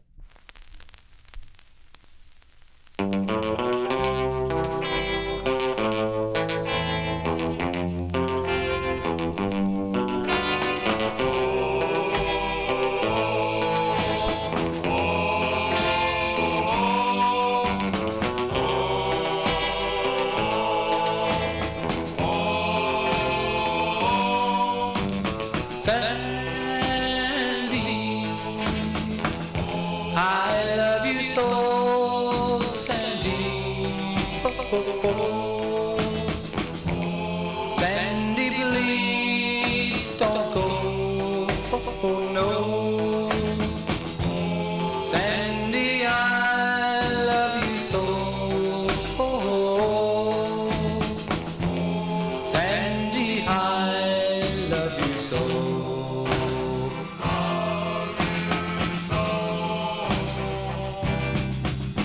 Your hair is bright as stars up above. No one else could give such a love. Your lips are red as cherry wine. The love that God gave you is mine. Oh, Sandy, Sandy, I love you so. Sandy, please don't go. No, Sandy, I love you so.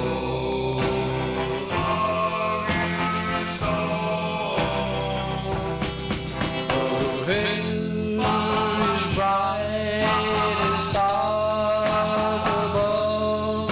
No one else could give such a love. Your lips are red as cherry wine.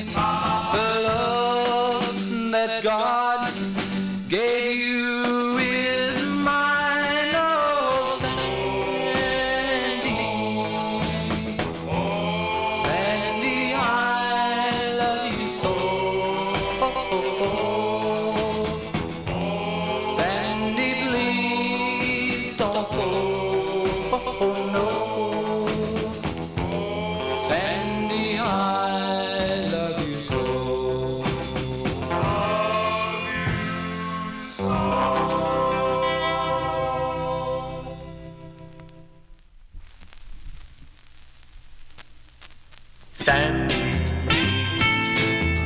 Sandy took every sweet thing like sugar and spice, ice cream and candy, everything nice. They put it together and gave it a name. Sandy, Sandy, I'm a fool for Sandy.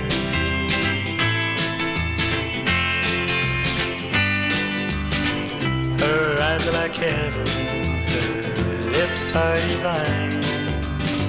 Young love is tender, gentle and kind, and everywhere I go, there you will find Sandy, Sandy.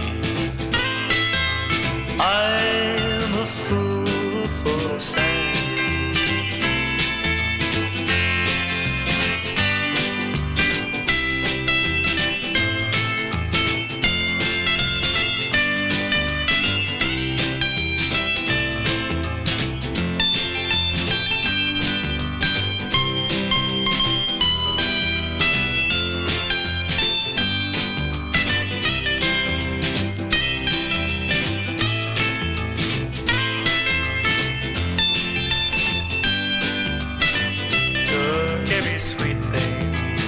Sugar and spice, ice cream and candy, everything nice. They put it together and gave it a name. Sandy, Sandy, I'm a fool for Sandy, Sandy, Sandy, Sandy, Sandy.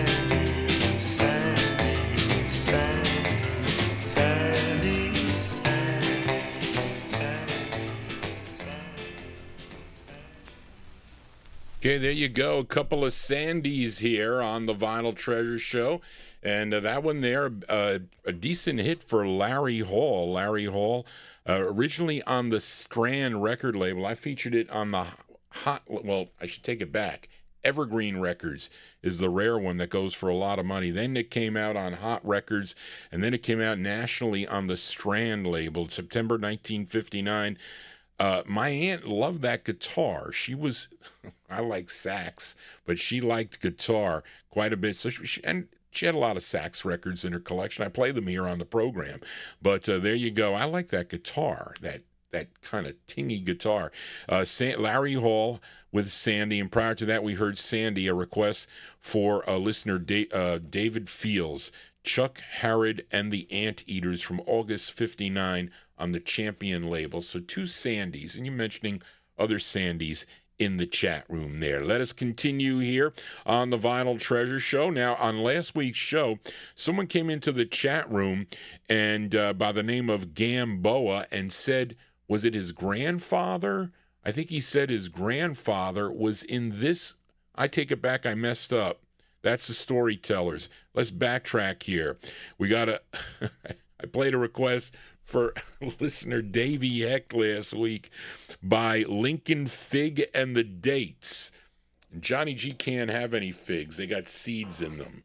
So I don't like figs. And dates, they're okay, anyway. But I played the side called Way Up, which was the up-tempo side. That was for Davey Hecht.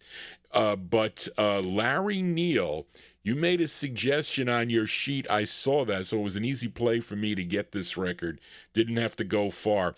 But Larry Neal suggested the B-side of the 45, this group out of Brooklyn, New York, and it came out in January of 1959. This is on the Worthy record label.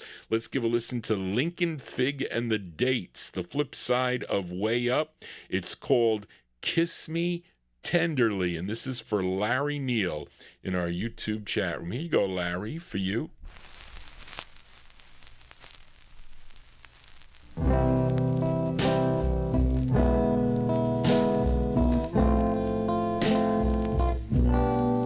I want to hold you, baby.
love you, darling, with all my heart and soul.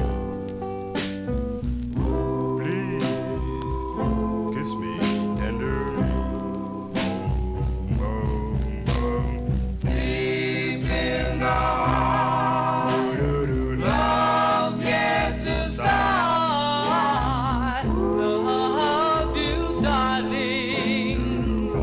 Hope we'll never part. No one please kiss me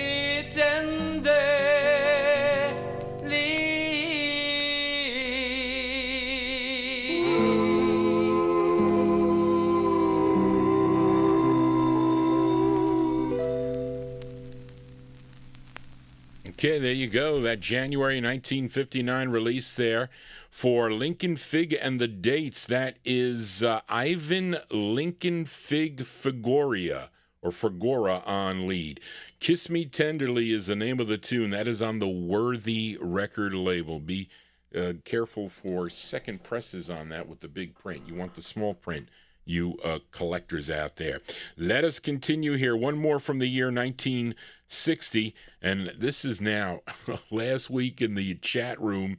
Someone by the name of Gamboa mentioned that I think it was his grandfather was a member of this group out of the San Gabriel Valley in California. They were discovered by Nordy Beckman of Nordy's Music Center in Hollywood, California, and he eventually became the group's manager. And they had this was released originally on his Zenith label, which I do not have. Reed, do you have the Zenith release in your collection? I'm wondering. Never seen it. It would then get picked up by Nordy Beckman's Stack label. I guess this is another label he put it out on. I don't know why.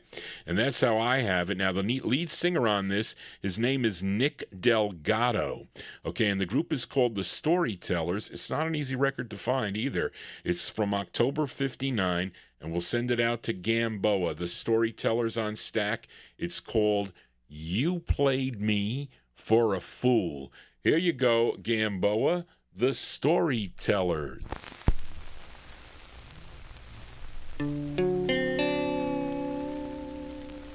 You played me a fool. That I am. You knew that I loved you, but you still broke my heart.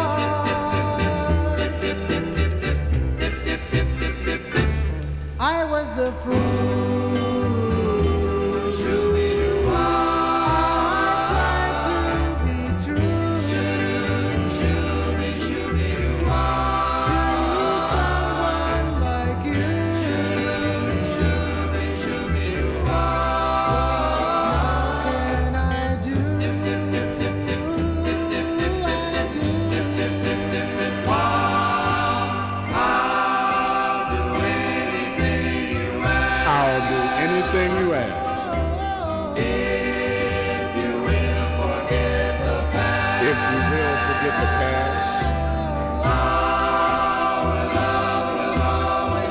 It will always be. It will last endlessly. I was the fool. I tried to be true, but you led me on. You played me a fool.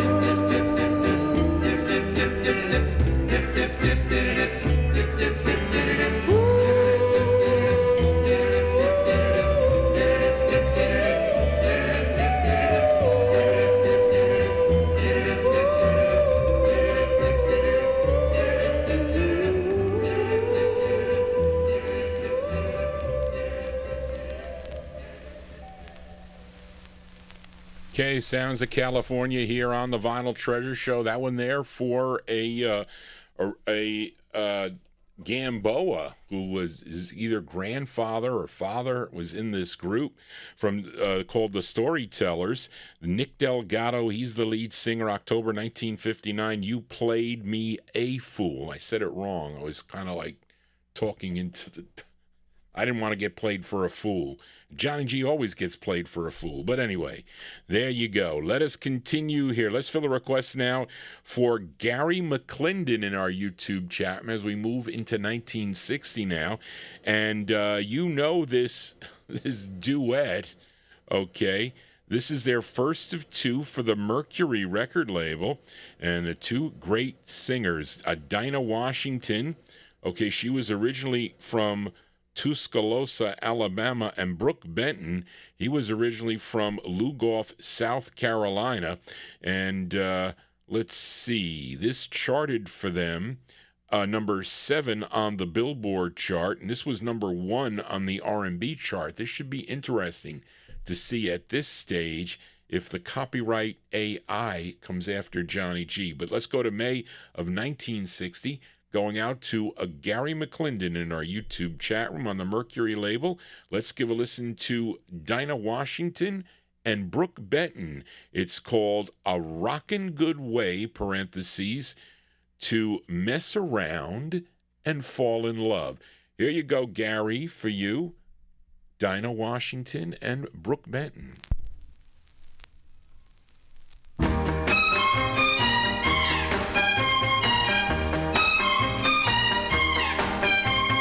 If you're gonna give me good kisses like that, honey, don't you know I'm gonna give them right back. Well, give that's me. a kissing good way. That's a kissing good way. That's a kissing good way. That's a kissing good way. Mess around and fall in love. Yeah, what I said. If you're gonna start out hugging me tight, don't mess around, just hug me right, 'cause that's a hugging good way. Brooke, that's a hugging good way. I'm with you there. That's a hugging good way to mess around and fall in love. Take this. You remember this? You know you called me on the phone. Yeah, baby. And just because I was alone, yes, you came around wooing. Admit it. You better ask somebody if you don't know what you're doing. Now you kissed me and you rocked my soul. Don't come around knocking rock and roll, 'cause that's a rockin' good way. Yeah, that's right. Yes, that's a rockin' good way. Yeah. That's a rockin' good way to mess around and fall in love. Well, you know you called me on the phone, and just because I was all alone, That's why I called you, baby. you came around wooing. You'd better ask somebody if you don't know what you're doing. Now that you kissed me and rocked my soul, don't come around knocking What I rock say and now? roll. That's a rockin' good way. Dinah, that's a rockin' good I'm way. with you, baby. That's a rockin' good way to mess around and fall in love. You better know it, baby. I'm digging you. It's a rockin' good way. And I'd love to rock. How about you? And baby, you got what it takes. Ain't that something? You dig the rock? I say, Cool. stay out of my spot. Oh, yeah. I like the spot, though, you know. Okay, duets here on the Vinyl Treasure Show. And listen, we came out of that unscathed by the AI police, but that's a good thing. That is Dinah Washington and Brooke Benton, and from May of 1960, and by request for Gary McClendon, a rockin' good way to mess around and fall in love is the name of the tune. It's on the Mercury record label. Yes, Lee the G, they did not like each other. They may have sounded like it on the record, but you know what? That's usually what happens. Does everybody like the job they do? I mean, I always did. Always liked my job. I might not have liked some of my managers, though. But listen, what am I supposed to do? Anyway, so I tried to do my best. I do, as we continue here on the Vinyl Treasure Show. Let's fill a request now for listener Elliot Weiss I went to check some of the. So what I did is I got a collection in mostly of stuff that I normally would not buy. About half of it was reproductions, but some of them I didn't have the records at all. So I've been featuring them on the program, and others were records that came out in the 1970s that I never ever focused on, and I never focused on the King Tut label at all. I think this was King Tut Val Shively's label, I think. I'm not sure. But anyway, but we're going to do another a cappella tune. We played one earlier by the Blue Sky Boys, but this is another one that Elliot requested, a group out of Brooklyn, New York. They were discovered by Frank Zappa. Okay, Frank Zappa discovered this group, first recording back in 1969 on Minute Records, then other releases on Reprise and Capitol and Catamount and MCA and A&M. This is on Val Shively's King Tut label, which is out of Philadelphia, PA. And the members of the group were Jadis Washington, he was first tenor, Joseph Sweet Joe Russell, second tenor, Herbert Taubu Rode, baritone, and the lead singer, his name is Jerry Lawson. Collectively, they were known as the Persuasions. And let's see.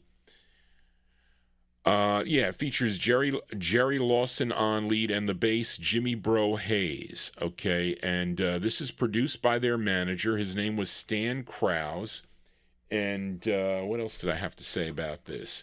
This one released in 1976. Now, the song was originally done back in 1960 by the Del Vikings on the Alpine record label. I've played that here on the program. But let's give a listen to this rendition that Elliot Weiss requested.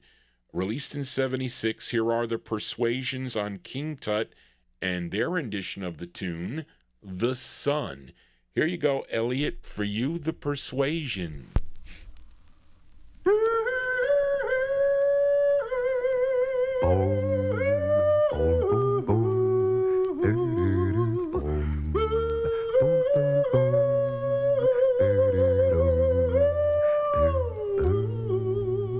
The sun will shine beyond the blue. Then my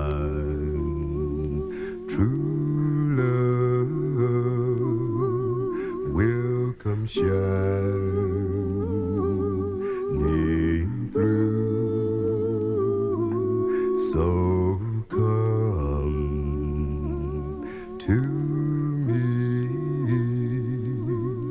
and be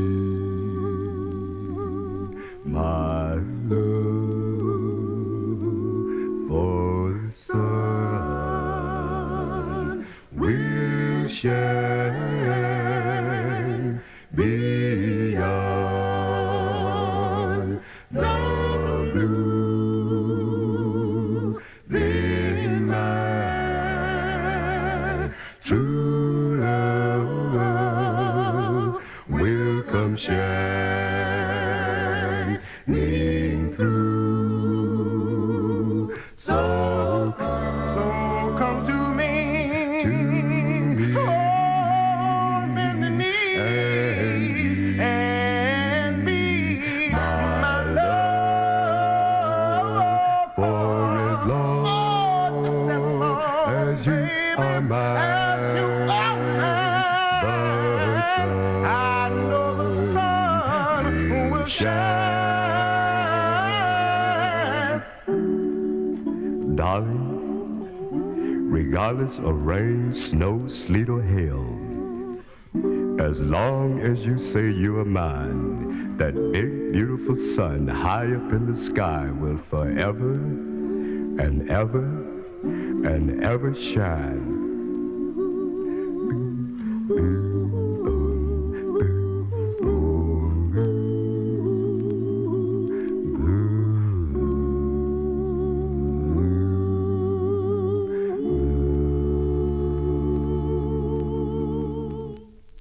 Okay, a cappella here on the Vinyl Treasure Show. That one there, by request for Elliot Weiss. Those are the Persuasions. The Persuasions, done in 1976 on Val Shively's King Tut label, The Sun.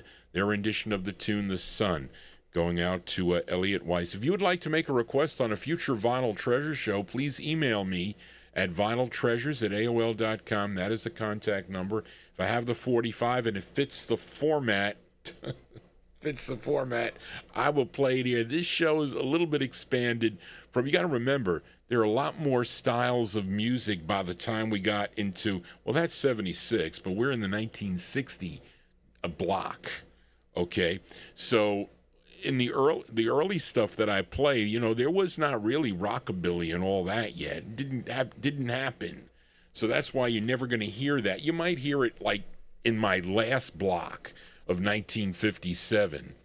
But anyway, Tony Barcia, thank you for being in the chat room there. I see you. But anyway, let us continue here. We are in the 1960 block. Let's fill a request for Amy King in our YouTube chat room. Amy is my chat moderator, and she loves the blues here, and she requested another Lightning Slim tune. This is his 14th release for Ernie Young's Excello record label, a tune written by Jerry West, a.k.a. J.D. Miller, who was his manager. This is Lightning Slim on Excello. It's called Cool... Charlene typos there. Cool Down Baby. Here you go, Amy, for you. Lightning Slim. Well, I met a little girl but last year in June. I told this chick that I would buy her the moon. Well, I lit up like a ball of fire. She must have thought she's an angel sailing in the sky. You better cool down, baby. You better cool down, baby. Cool down, baby girl, before I make you blow your top. Chick like a Chevrolet sheep. She even done my socks, she even washed my feet. She look at daddy, you it that thing, cause I'm your queen and you's my king. You better cool down, baby. You better cool down, baby.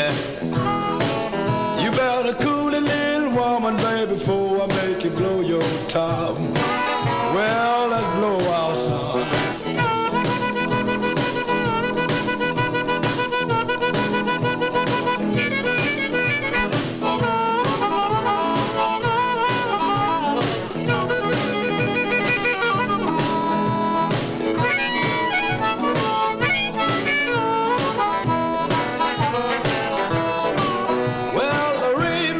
Darling, every word you say, but I don't believe that I'm going your way. Cause if you get me, baby, you want to play it fair, then I'll know you'll lead me round by my hair. You better cool down, baby.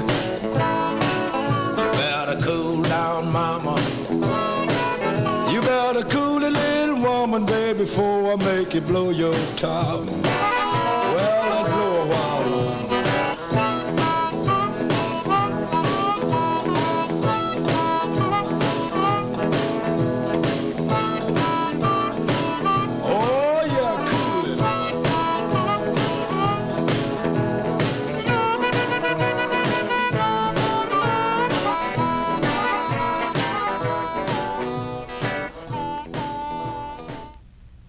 Well, they like that one there. I think my audience likes jump blues. Well, you should request more jump blues here. I got it on these major independent labels because I collect these independent labels. They only ask me for some obscure thing on some really rare thing because I might not have that. I have some, but on these independent labels, I have a lot. But there you go. They like that one there. Lightning Slim, October 1960, Ernie Young's Excello Records out of Nashville, Tennessee.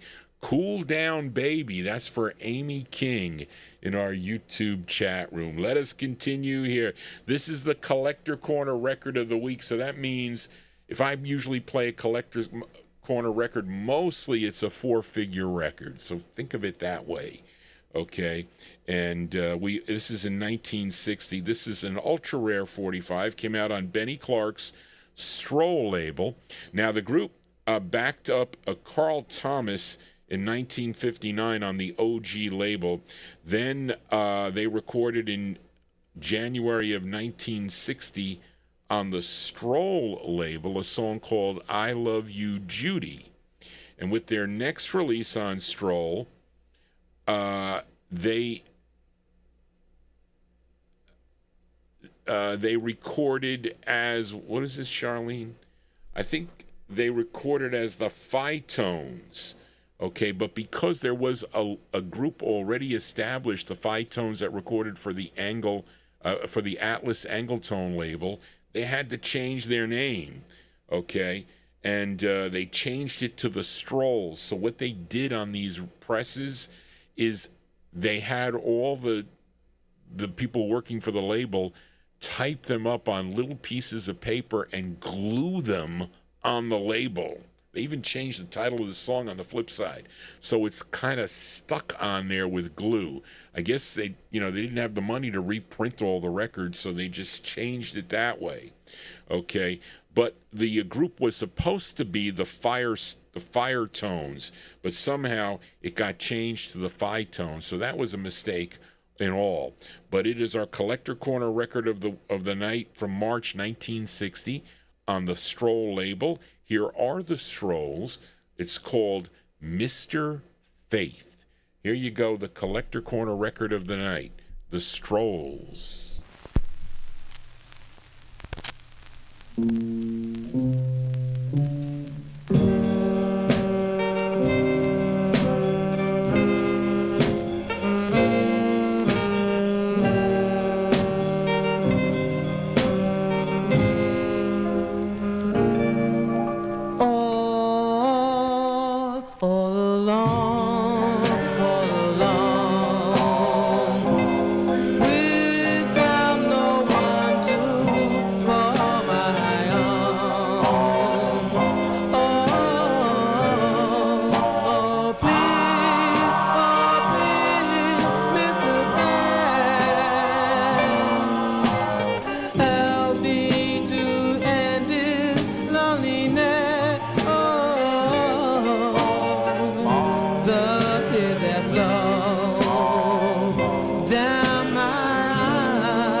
Okay, that's March 1960. That is our collector record of the night.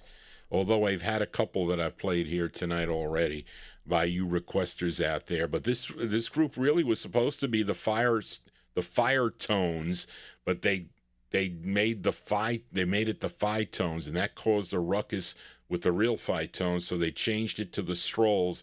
And versus printing up new labels and pressing all new records, they stuck stickers on there with glue, and they called themselves the Strolls from March 1960. Mr. Faith is the name of the tune. You got to have faith in Johnny G as we continue here within the Vinyl Treasure Show. Let's fill a request now for Dennis Fawcett. Dennis Fawcett, did you take off? You're missing your requests here, as he requested this singer born in New Orleans, Louisiana. Now, has anybody ever walked to New Orleans? Because that's the name of the tune here. Okay, it's by Fats Domino. Okay, and of course he signed with Imperial Records, back in 1950 or late 49 and whatnot. But this is one, again, he co-wrote with Dave Bartholomew, such an important writer for the for Lou Chudd's Imperial record label. Or he was an A&R man, I think he was. But this was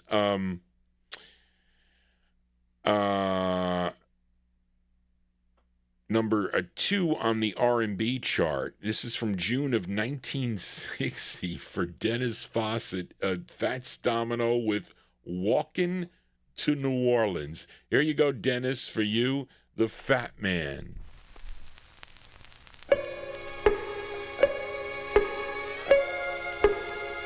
This time I'm walking to New Orleans.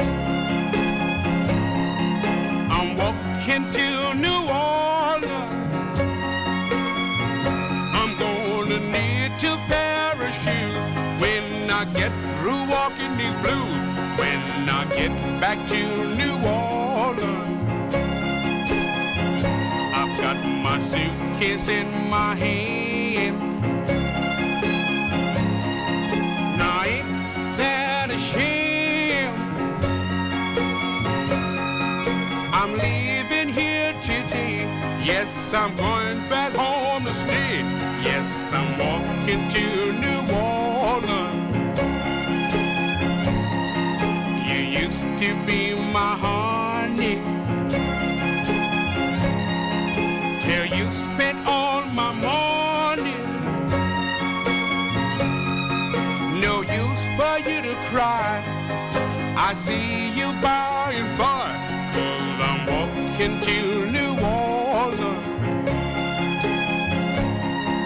I've got no time for talking. I've got to keep on walking. New Orleans is my home. That's the reason why I'm gone. Yes, I'm walking to New Orleans. I'm walking to New Orleans. I'm walking to New Orleans.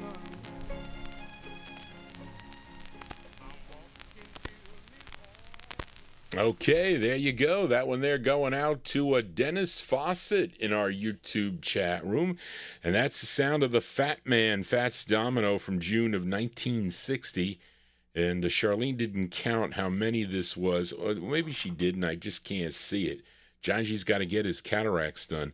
Walkin' to New Orleans is the name of the tune on the Imperial record label. So many great releases by the Fat Man here on the Vinyl Treasures Show. Let us continue now, and let's fill a request now for John Engstrom. Now, don't panic, you listeners out there that have been questioning me, but this one should be okay.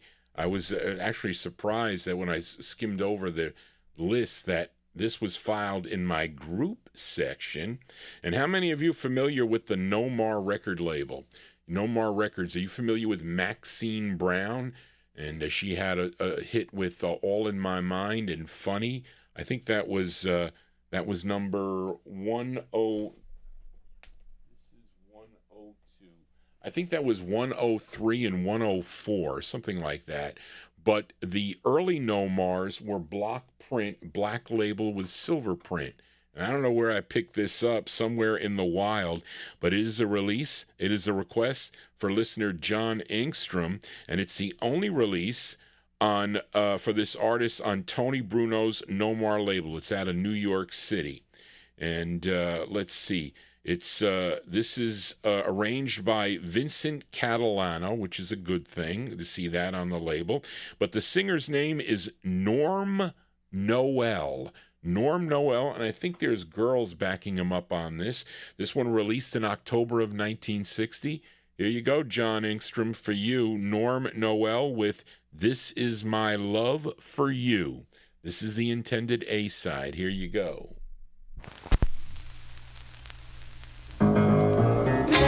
This my love, this my love, this my love is you. Take a pair of sparkling lips and add a tender kiss or two. Oh, this my love, oh, this my love, this my love is you. Take a sweet and gentle heart and add a lovely dream come true. Oh, this my love, oh, this my love, this my love is you. You're the warm caress of an April breeze. You're the song of a bird in its flight. You're the thrill that comes with a tender kiss in the breathless hush of the night. You are this and more to me, my hopes and dreams the whole life through. Oh, this my love, oh, this my love, this my love is you.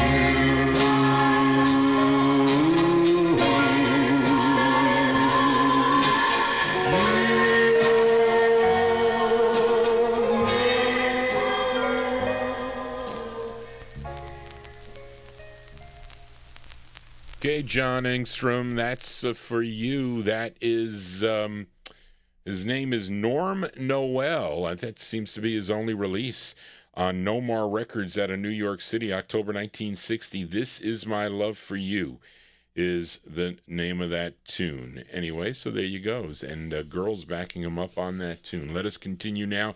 We move into 1961. Fill a request for Gary Spring in Canada. He requested this duo. Okay, they are Fred Paris and Lou Peebles, collectively singing as the New Yorkers. And this was the intended A-side of the 45. It charted number 86 on Cashbox, 69 on Billboard, released in March of 1961. Okay, usually the ballad side gets played, which is called Dream a Little Dream. But this is the intended A-side that Gary requested. Here are the New Yorkers on Wall Records. The song is called Miss Fine. Here you go, Gary, for you, the New Yorkers.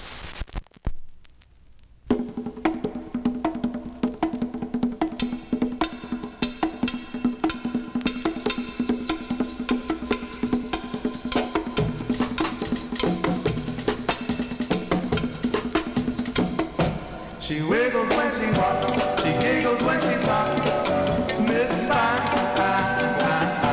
a twinkle in her eye, a sentimental sigh. Miss Fine,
Okay, there you go. That one there going out to Gary Spring in Canada.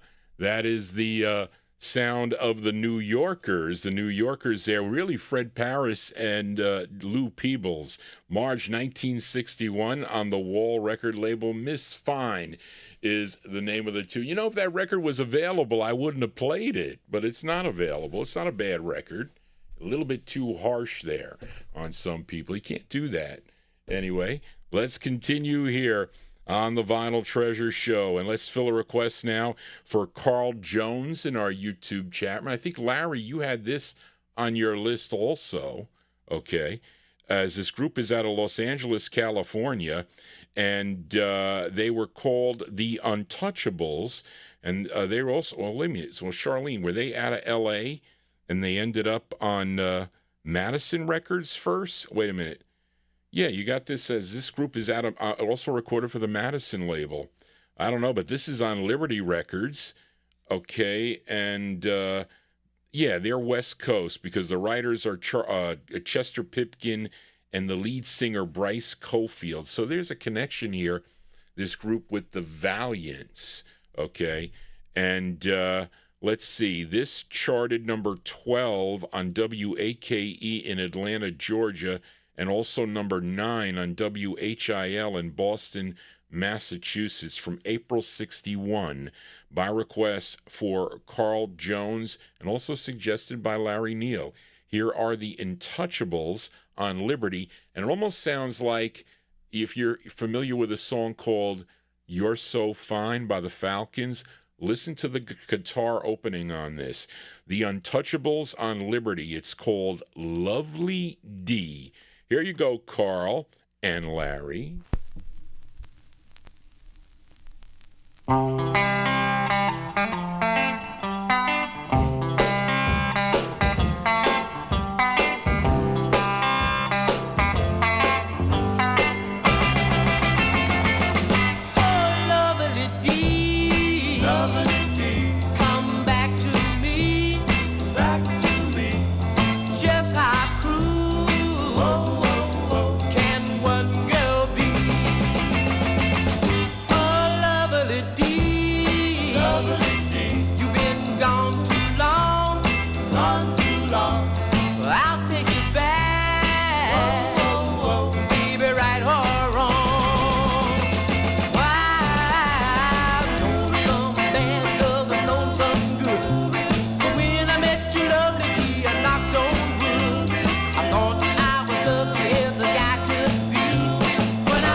Okay, April 1961 release there for Carl Jones in our YouTube chat room. Also, Larry, you mentioned this, suggested this record. Those are the Untouchables. That's the original version of Lovely D, and that's Bruce Cofield. He's the lead singer on that. And I mentioned in there by Grayland and Reed that the OJs covered both sides of this record. Actually, even the flip side, You're on Top, on Imperial Records. 1964. And this record could be played on the Soul Show, too. When we get to some of these records down in 1962 and 63, sometimes they overlap on the two shows, this show. Okay, but anyway, let us continue. Let's do a twin spin on the Liberty record label, and this time a request for Mike Sape wants to send this one out to UK listener Indrajit Advani and all the up-tempo lovers who like the up-tempo sides. Somebody wants me to do an all-ballad show, and I think I've done that before on a Thursday. If I was going to do that, it would be on a Thursday. But anyway, this group first recording as the Jewels in 1959 on the Antler record label when Johnny Torrance left the group. Now, other members formed a group called the Rollers. So Torrance left and maybe somebody else came in, and they changed their name from the Jewels to the Rollers, which included Eddie Wilson, tenor, Al Wilson, baritone, Willie Willingham, bass, and the lead singer on this, his name is Don Sampson. They had 3 releases on the Liberty label. I went crazy looking for a better copy of this because I know I had other records by this group, but it was not this one. It was 2 of their other one called The Continental Walk, I think, because I need an upgrade on this. And I hate styrene. I hate it. I hate styrene records. Anyway, Mike requested their first release, written by the tenor of the group, Eddie Wilson. This is produced by Snuffy Garrett, and from January of 61. Here are the Rollers on Liberty. For Mike Sape going out to Indrajit. It's called Bonnieville. Here you go, Mike, for you.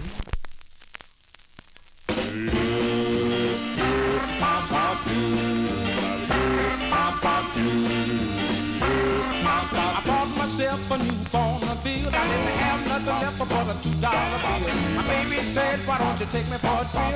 I took her for a ride in my new Bonnieville. She goes,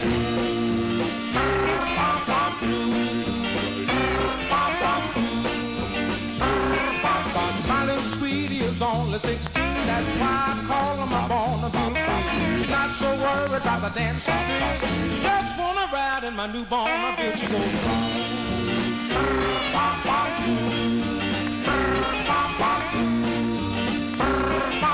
started out from a New York state, trying to make it to the city of the Golden Gate. Across the desert and the ships of sand, trying to make it to the Golden Land. She goes,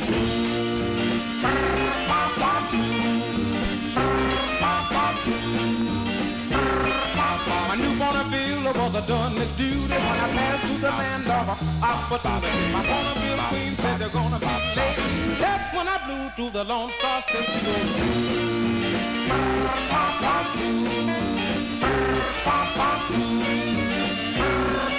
we stopped in Frisco down on the main drag. Who cat asked me that I want a drag? I jumped down on my new Bonnieville, left the cool cat standing still. She goes,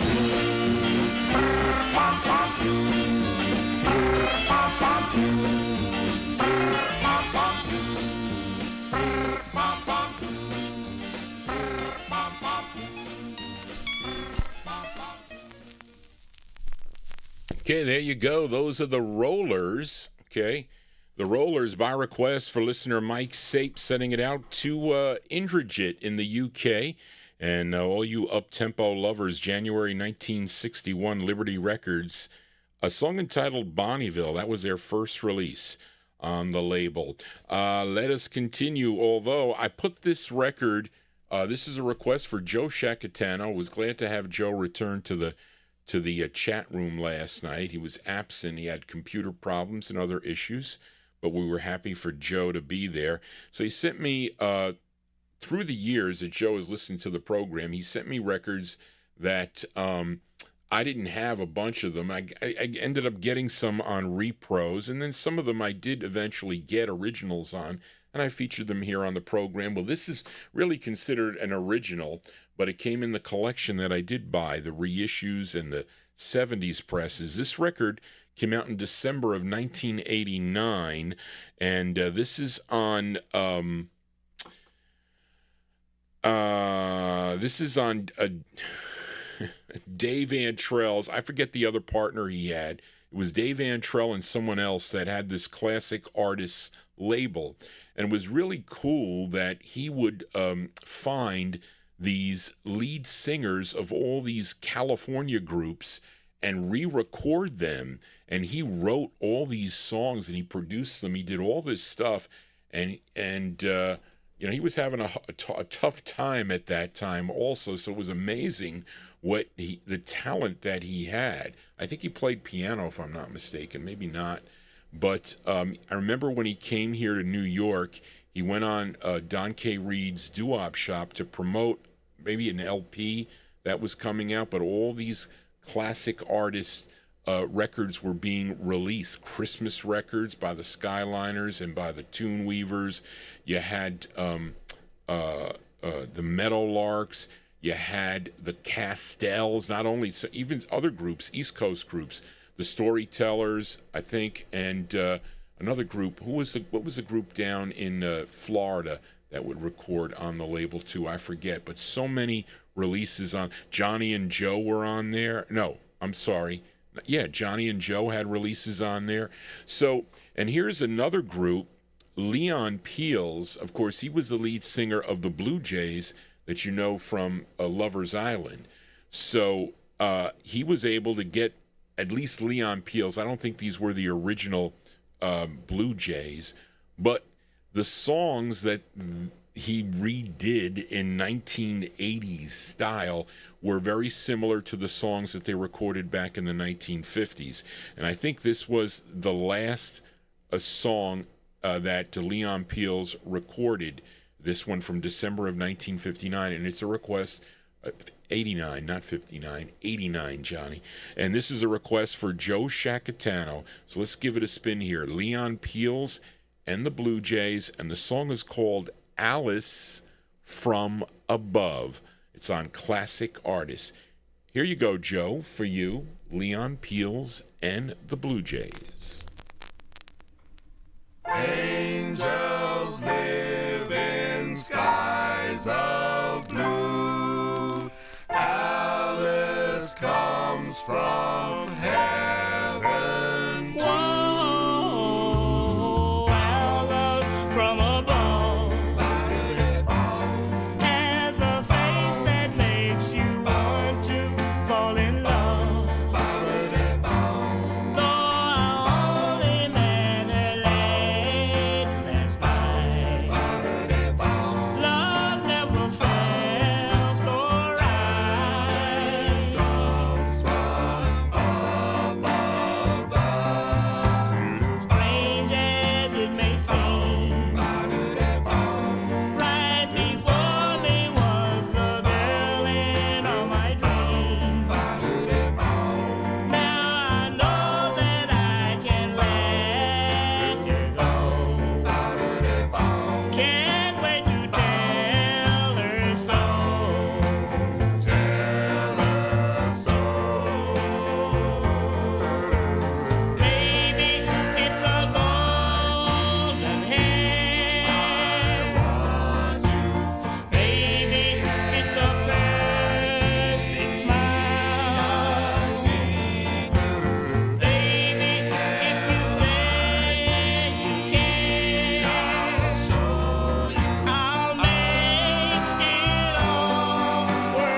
Okay, by request for listener Joe Shacatano, that is Leon Peels and the Blue Jays. He still had it. His voice, great there in 1989. What, 62 was their last record, maybe? The group broke up in 62. Well, there it was in December of 89, released there on Dave Antrell's, and Charlene does have the other guy's name here, and I just can't see it, is what it is. Bruce Patch. Bruce Patch was his partner on this. The Classic Artist Records, that's Alice from Above, sounding like, the songs you might hear the Blue Jays do for the Milestone record label. Very talented. And he had his own records, too, on Emirate, I think. I have some records in the 60s collection. Anyway, let us continue. Here we are in the 1961 block. Let's fill a request for listener L.A. Arch, this group from Long Island, New York. First recording for Bill and Steve Jerome's True Echo label back in 1961. The song was called Respectable. It was a cover of the Isley Brothers tune. It would get picked up by MGM Records. Now, the group members were Pete Annell, Bobby Butts, Mickey Lee Lane, Johnny Lynn, and the lead singer, Michael DeVivo. Now, does anybody remember a show? I remember I used to watch Dick Tracy. Okay, remember Dick Tracy, the cartoon? I used to watch that show as a kid. Well, that is the name of this tune that L.A. Arch requested. It's from the comic strip Dick Tracy. This tune written by Ben Weissman and Fred Wise and Trudy Fosher. This is arranged by Billy Muir, released in October of 61 for L.A. Arch. Here are the Chants with their tune called Dick Tracy on Verve. Here you go, L.A. Arch, for you, the Chants.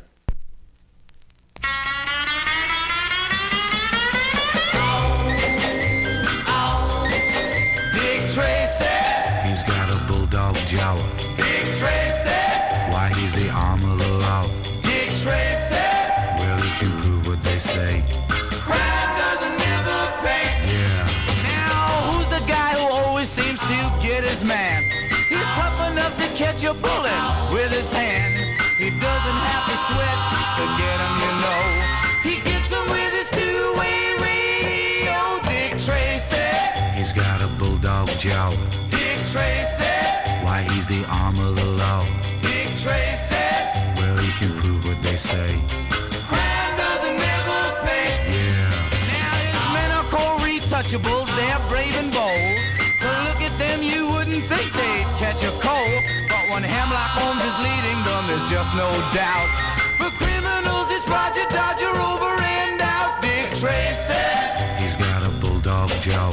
Dick Tracy, Why, he's the arm of the law. Dick Tracy, Well, he can prove what they say. crime doesn't never pay. Yeah,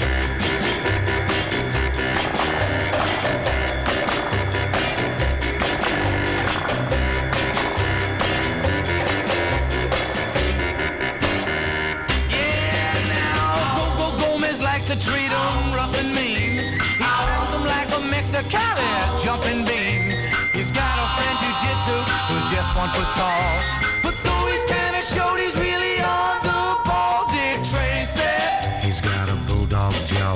Dick Tracy, Why, he's the arm of the law. Dick Tracy, Well, he can prove what they say.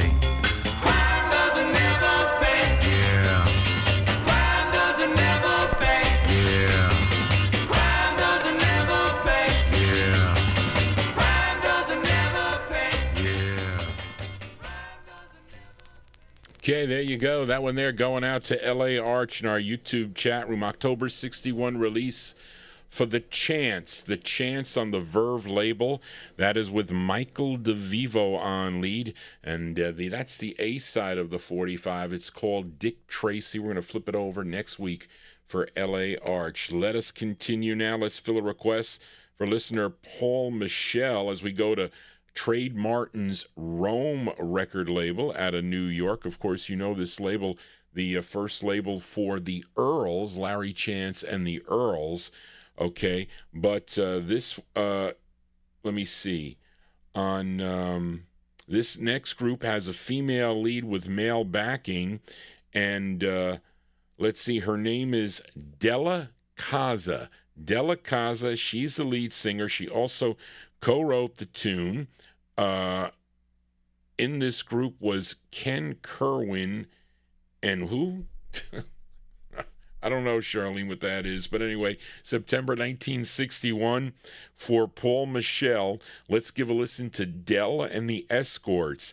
Dell and the Escorts on the Rome label. It's called Baby Doll. Here you go, Paul, for you. Dell and the Escorts. Baby doll, well,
Okay, that is Della Casa is her name. She's the lead singer.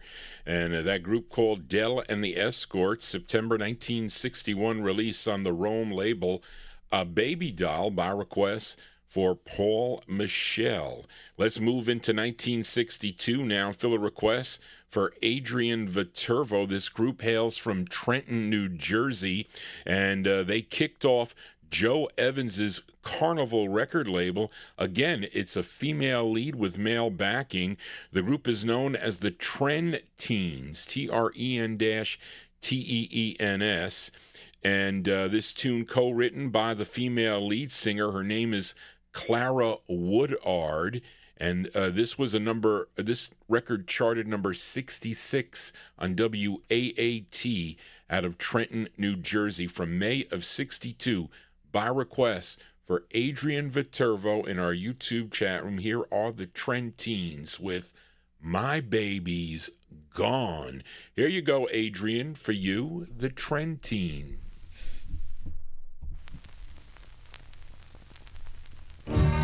This is the wedding ring my boyfriend gave to me.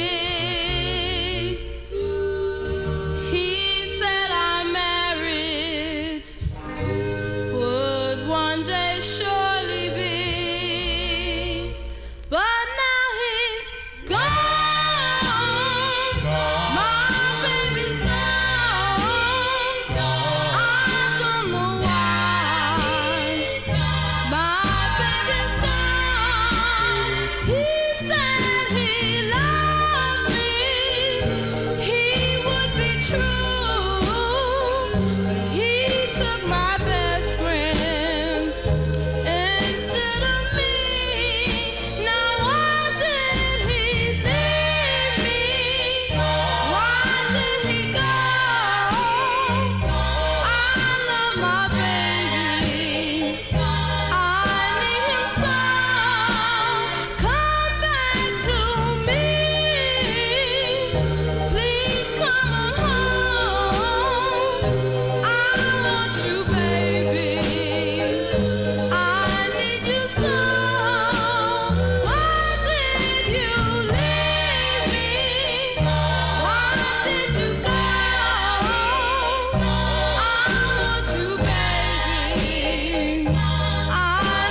Okay, that one there from May of 1962 by request for Adrian Viterbo in our YouTube chat room. Those are the Trentines. That Greg Surik turned me onto that record many, many years ago. That's Clara Woodard on lead. My Baby's Gone is the name of the tune. That's the first record, I think, on Carnival Records. I don't think there was a 100. It's Carnival 101. Cannot see. Johnny G's got to get his eyes done. You know, I do. And let us continue here for a very rare record if I had the original of this, but I do not. And who made the debut? Was it Louis Silvani? I think Tony Barcia, you told me Louis Silvani was the one that played this record first, I think. Okay, and this is a request for listener Tony Barcia in our YouTube chat room. This group is out of Texas, okay, and they recorded for a label out of Houston called Lessie Records. And the singer is D-Jan. D-Jan and the Elgins is the name of the group. And this one came out in July of 1962. The record was reviewed in, I think, a Billboard or Cashbox, I forget which one, but they did review it. And it is really an ultra-rare record. So somebody's going to be getting a copy of this, but it ain't me.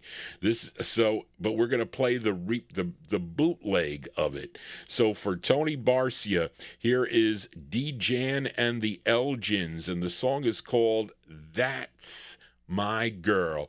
Here you go, Tony, for you, D-Jan and the Elgins.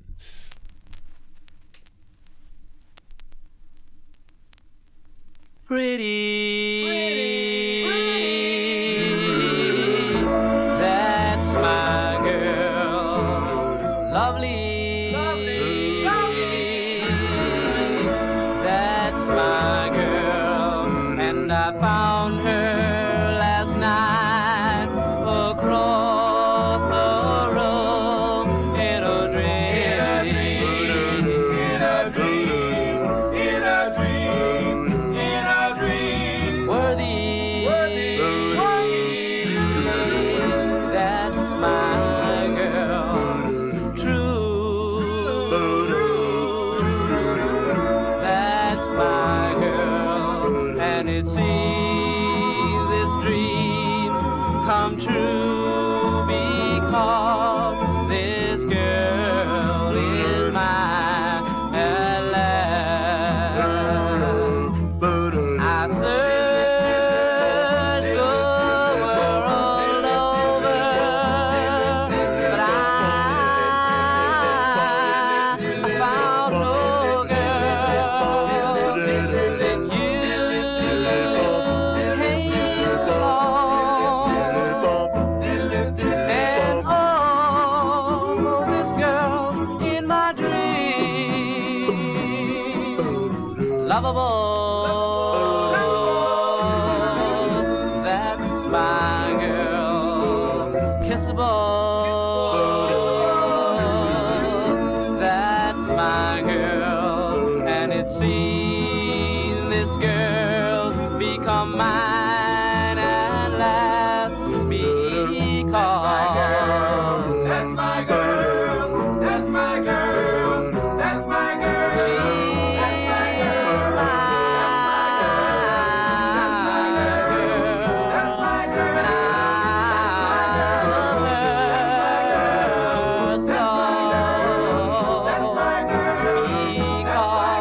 because that's my girl, that's my girl, that's my girl, she's my girl, she's mine. Okay, that one there going out to Tony Barcia in our YouTube chat room, folks. Of that, I don't even know how many copies of that record are around. There were, 2 copies of this record? I don't know, but it's on the Lessie label, which is out of Houston, Texas. July 62 release for D-Jan and the Elgins. That's My Girl is the name of the tune. It's going out to a Tony Barcia. I have a blue vinyl reproduction of the record. But this one is an original, as we stay in 1962 and fill a request for listener Jack Saperstein.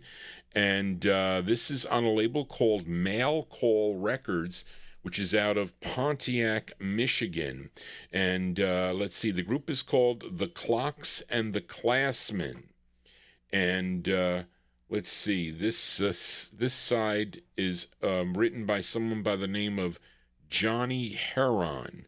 And maybe, I don't know, maybe he's on lead. I'm just guessing. But anyway, from 1962 on the Mail Call record label, going out to Jack Saperstein, who had this record at one time. Here are Clocks and the Classmen, and this kind of is a takeoff of the Luther Bond and the Emeralds tune. Maybe it is the same words. I don't know. Never compared them. The 1955 Savoy release. But it sounds similar. Here are the Clocks and the Classmen with It's Written. You go, Jack.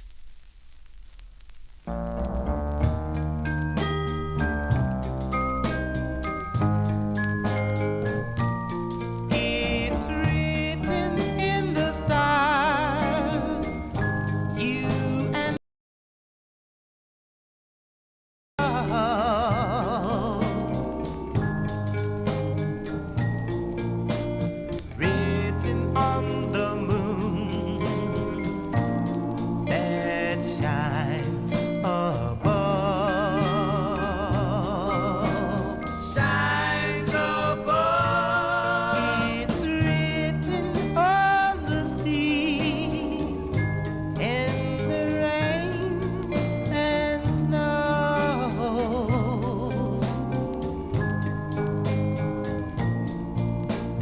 Written everywhere, the four winds blow. Four winds blow. Let them talk, my love.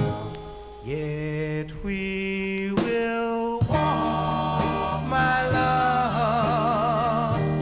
Go hand in hand, my love, until the ending of time. So let the winds blow on, let the seas roll on. What is written there cannot be changed, cannot be changed.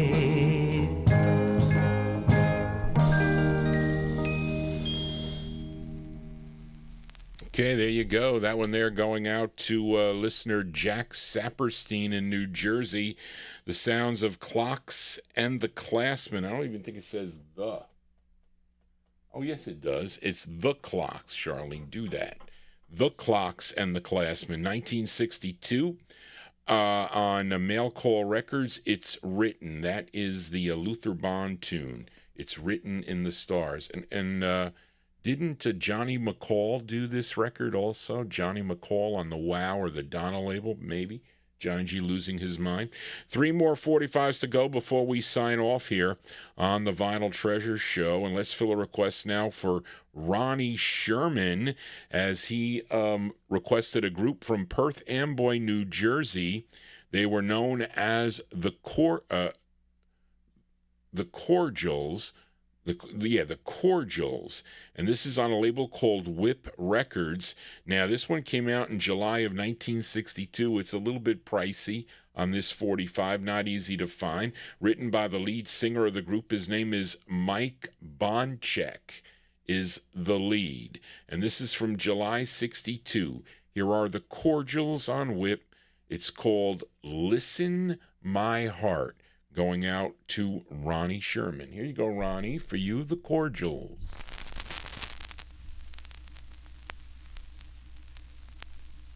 Listen and listen and listen and listen.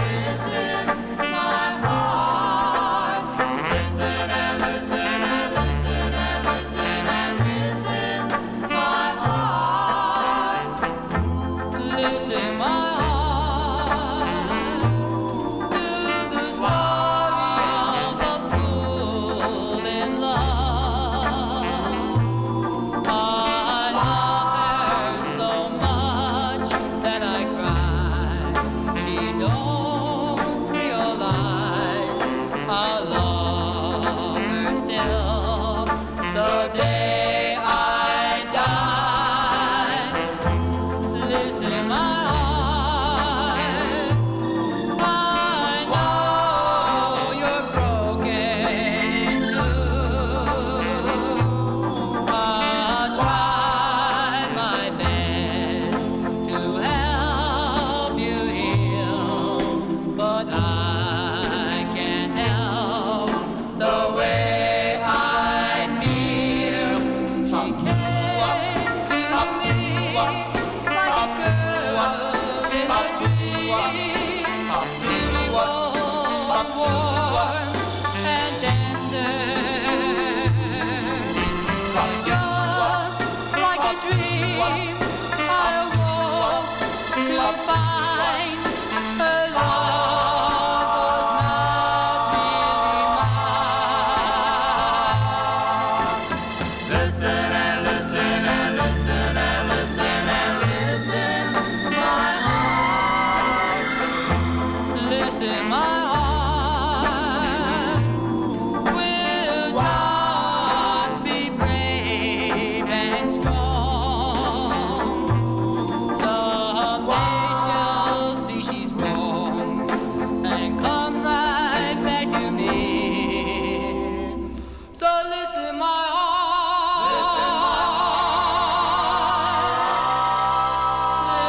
Listen to me.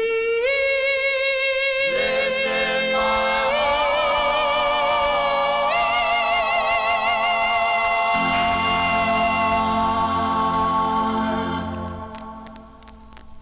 Okay, there you go. That one there going out to listener Ronnie Sherman. That's the sound of the Cordials from July 62 on the Whip record label, Listen My Heart, and that is Mike Bonchek on lead. So, with my weekend shows, we play the records by year. Now, last night we started back in 1948, I think. I played the reproduction of stuff that came out on the 78, and here we are ending the show now with these last two records. This one is from 1963, and then I got the last one, which came out in March of 64, a rare record. I think Kenny Fuchs sold it to me via Greg's collection, possibly. But anyway, we got two more to go, and let's fill a request now for Davy Hecht in Vermont. Now, how many of you are familiar with a singer by the name of Robert John? You know Robert John? He had some cool hits in the mid to late 1960s into the early 70s. His biggest hit was, I think, a cover of the Tokens tune, The Lion Sleeps Tonight, that I'm not that crazy for. But I like his other releases, too. But do you know that he started back, I think, in 1958 or 59, recording for Big Top Records under his real name, which was Bobby Pedrick Jr., and then he would later change it. And this is a side he recorded for the Diamond record label out of New York City, and he was known as Bobby and the Consoles. And it's, again, Bobby Pedrick Jr. is on lead, and this is a request for Davy Hecht in Vermont from July 63. Let's give a listen to Bobby and the Consoles on Diamond Records. And how many like jelly beans out there? I only like the licorice ones. But anyway, this is called My Jelly Bean. Here you go, Davy, for you, Bobby and the Consoles. Boom, boom, boom, chick-a-li-lick, chick, bum, bum, bum, bum. Love my jelly, bubba, bean, bean, chick-a-li-lick, chick, bum, bum, bum, bum. Love my jelly bean, whoa, whoa, whoa, whoa. Love my jelly bean, chick-a-li-lick, chick, whoa, whoa, whoa. My jelly bean, oh, I love her so. I love my jelly bean. She's so sweet, I call her jelly bean. I can't live without my jelly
Okay, that one there going out to a Davy Hecht in Vermont. The sound of Bobby and the Consoles.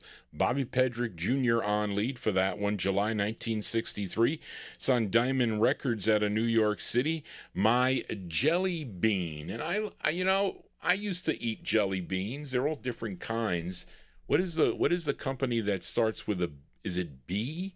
Starts with, is it Brights or Brex or what? Oh, see, Copyright Police came out for the first time right now on that record.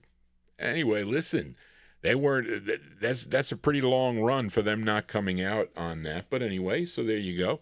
That one there going out to Davy Hecht.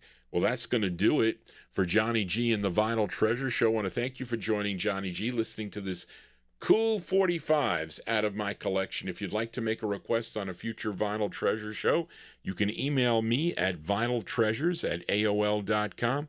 That is the contact number. Sometimes I see them on my YouTube wall, or people I'm me on Facebook, or they'll just call me on the phone and say, Johnny G, I want to hear, the 5 chimes on the Betta label. Okay, you want to hear that one? Luckily, I have that one. But I don't have everything. Nobody has everything, but I would like to have everything. But anyway, so thank you all for being here. Thank you, Charlene, for your help again on today's show. And I will be back on Wednesday. I'm thinking of doing a Gus Gossert thing, because I have that. Chris Marcos gave me that list, and I can pull the records. And there's songs I have. There's only one I don't have. On the Sonic label, okay? That record I do not have. I'm going to have to play that. I think that was one of Ronnie I's favorite records, and it's on his CD. And if I have to play one record on a CD to close it, I'll do that.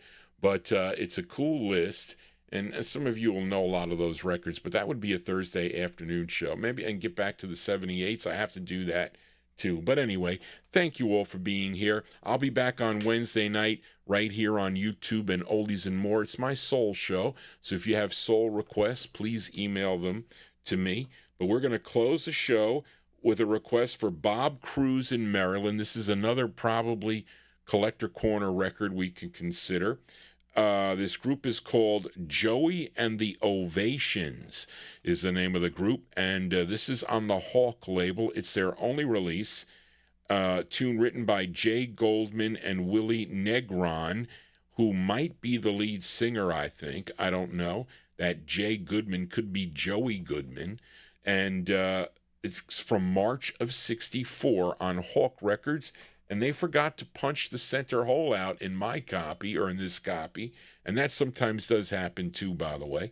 So for Bob Cruz in Maryland, our closer tonight, Joey and the Ovations, and the song is called Run Around. Well, Johnny G's got to run out of here. I am tired. I am going to bed, and I'm going to work on the Soul Show and maybe filing some of the records back. But anyway, thank you all for being here. Everybody have a safe and happy week. Hopefully I'll see you on the next show on Wednesday evening. Just want to say, everybody, so long.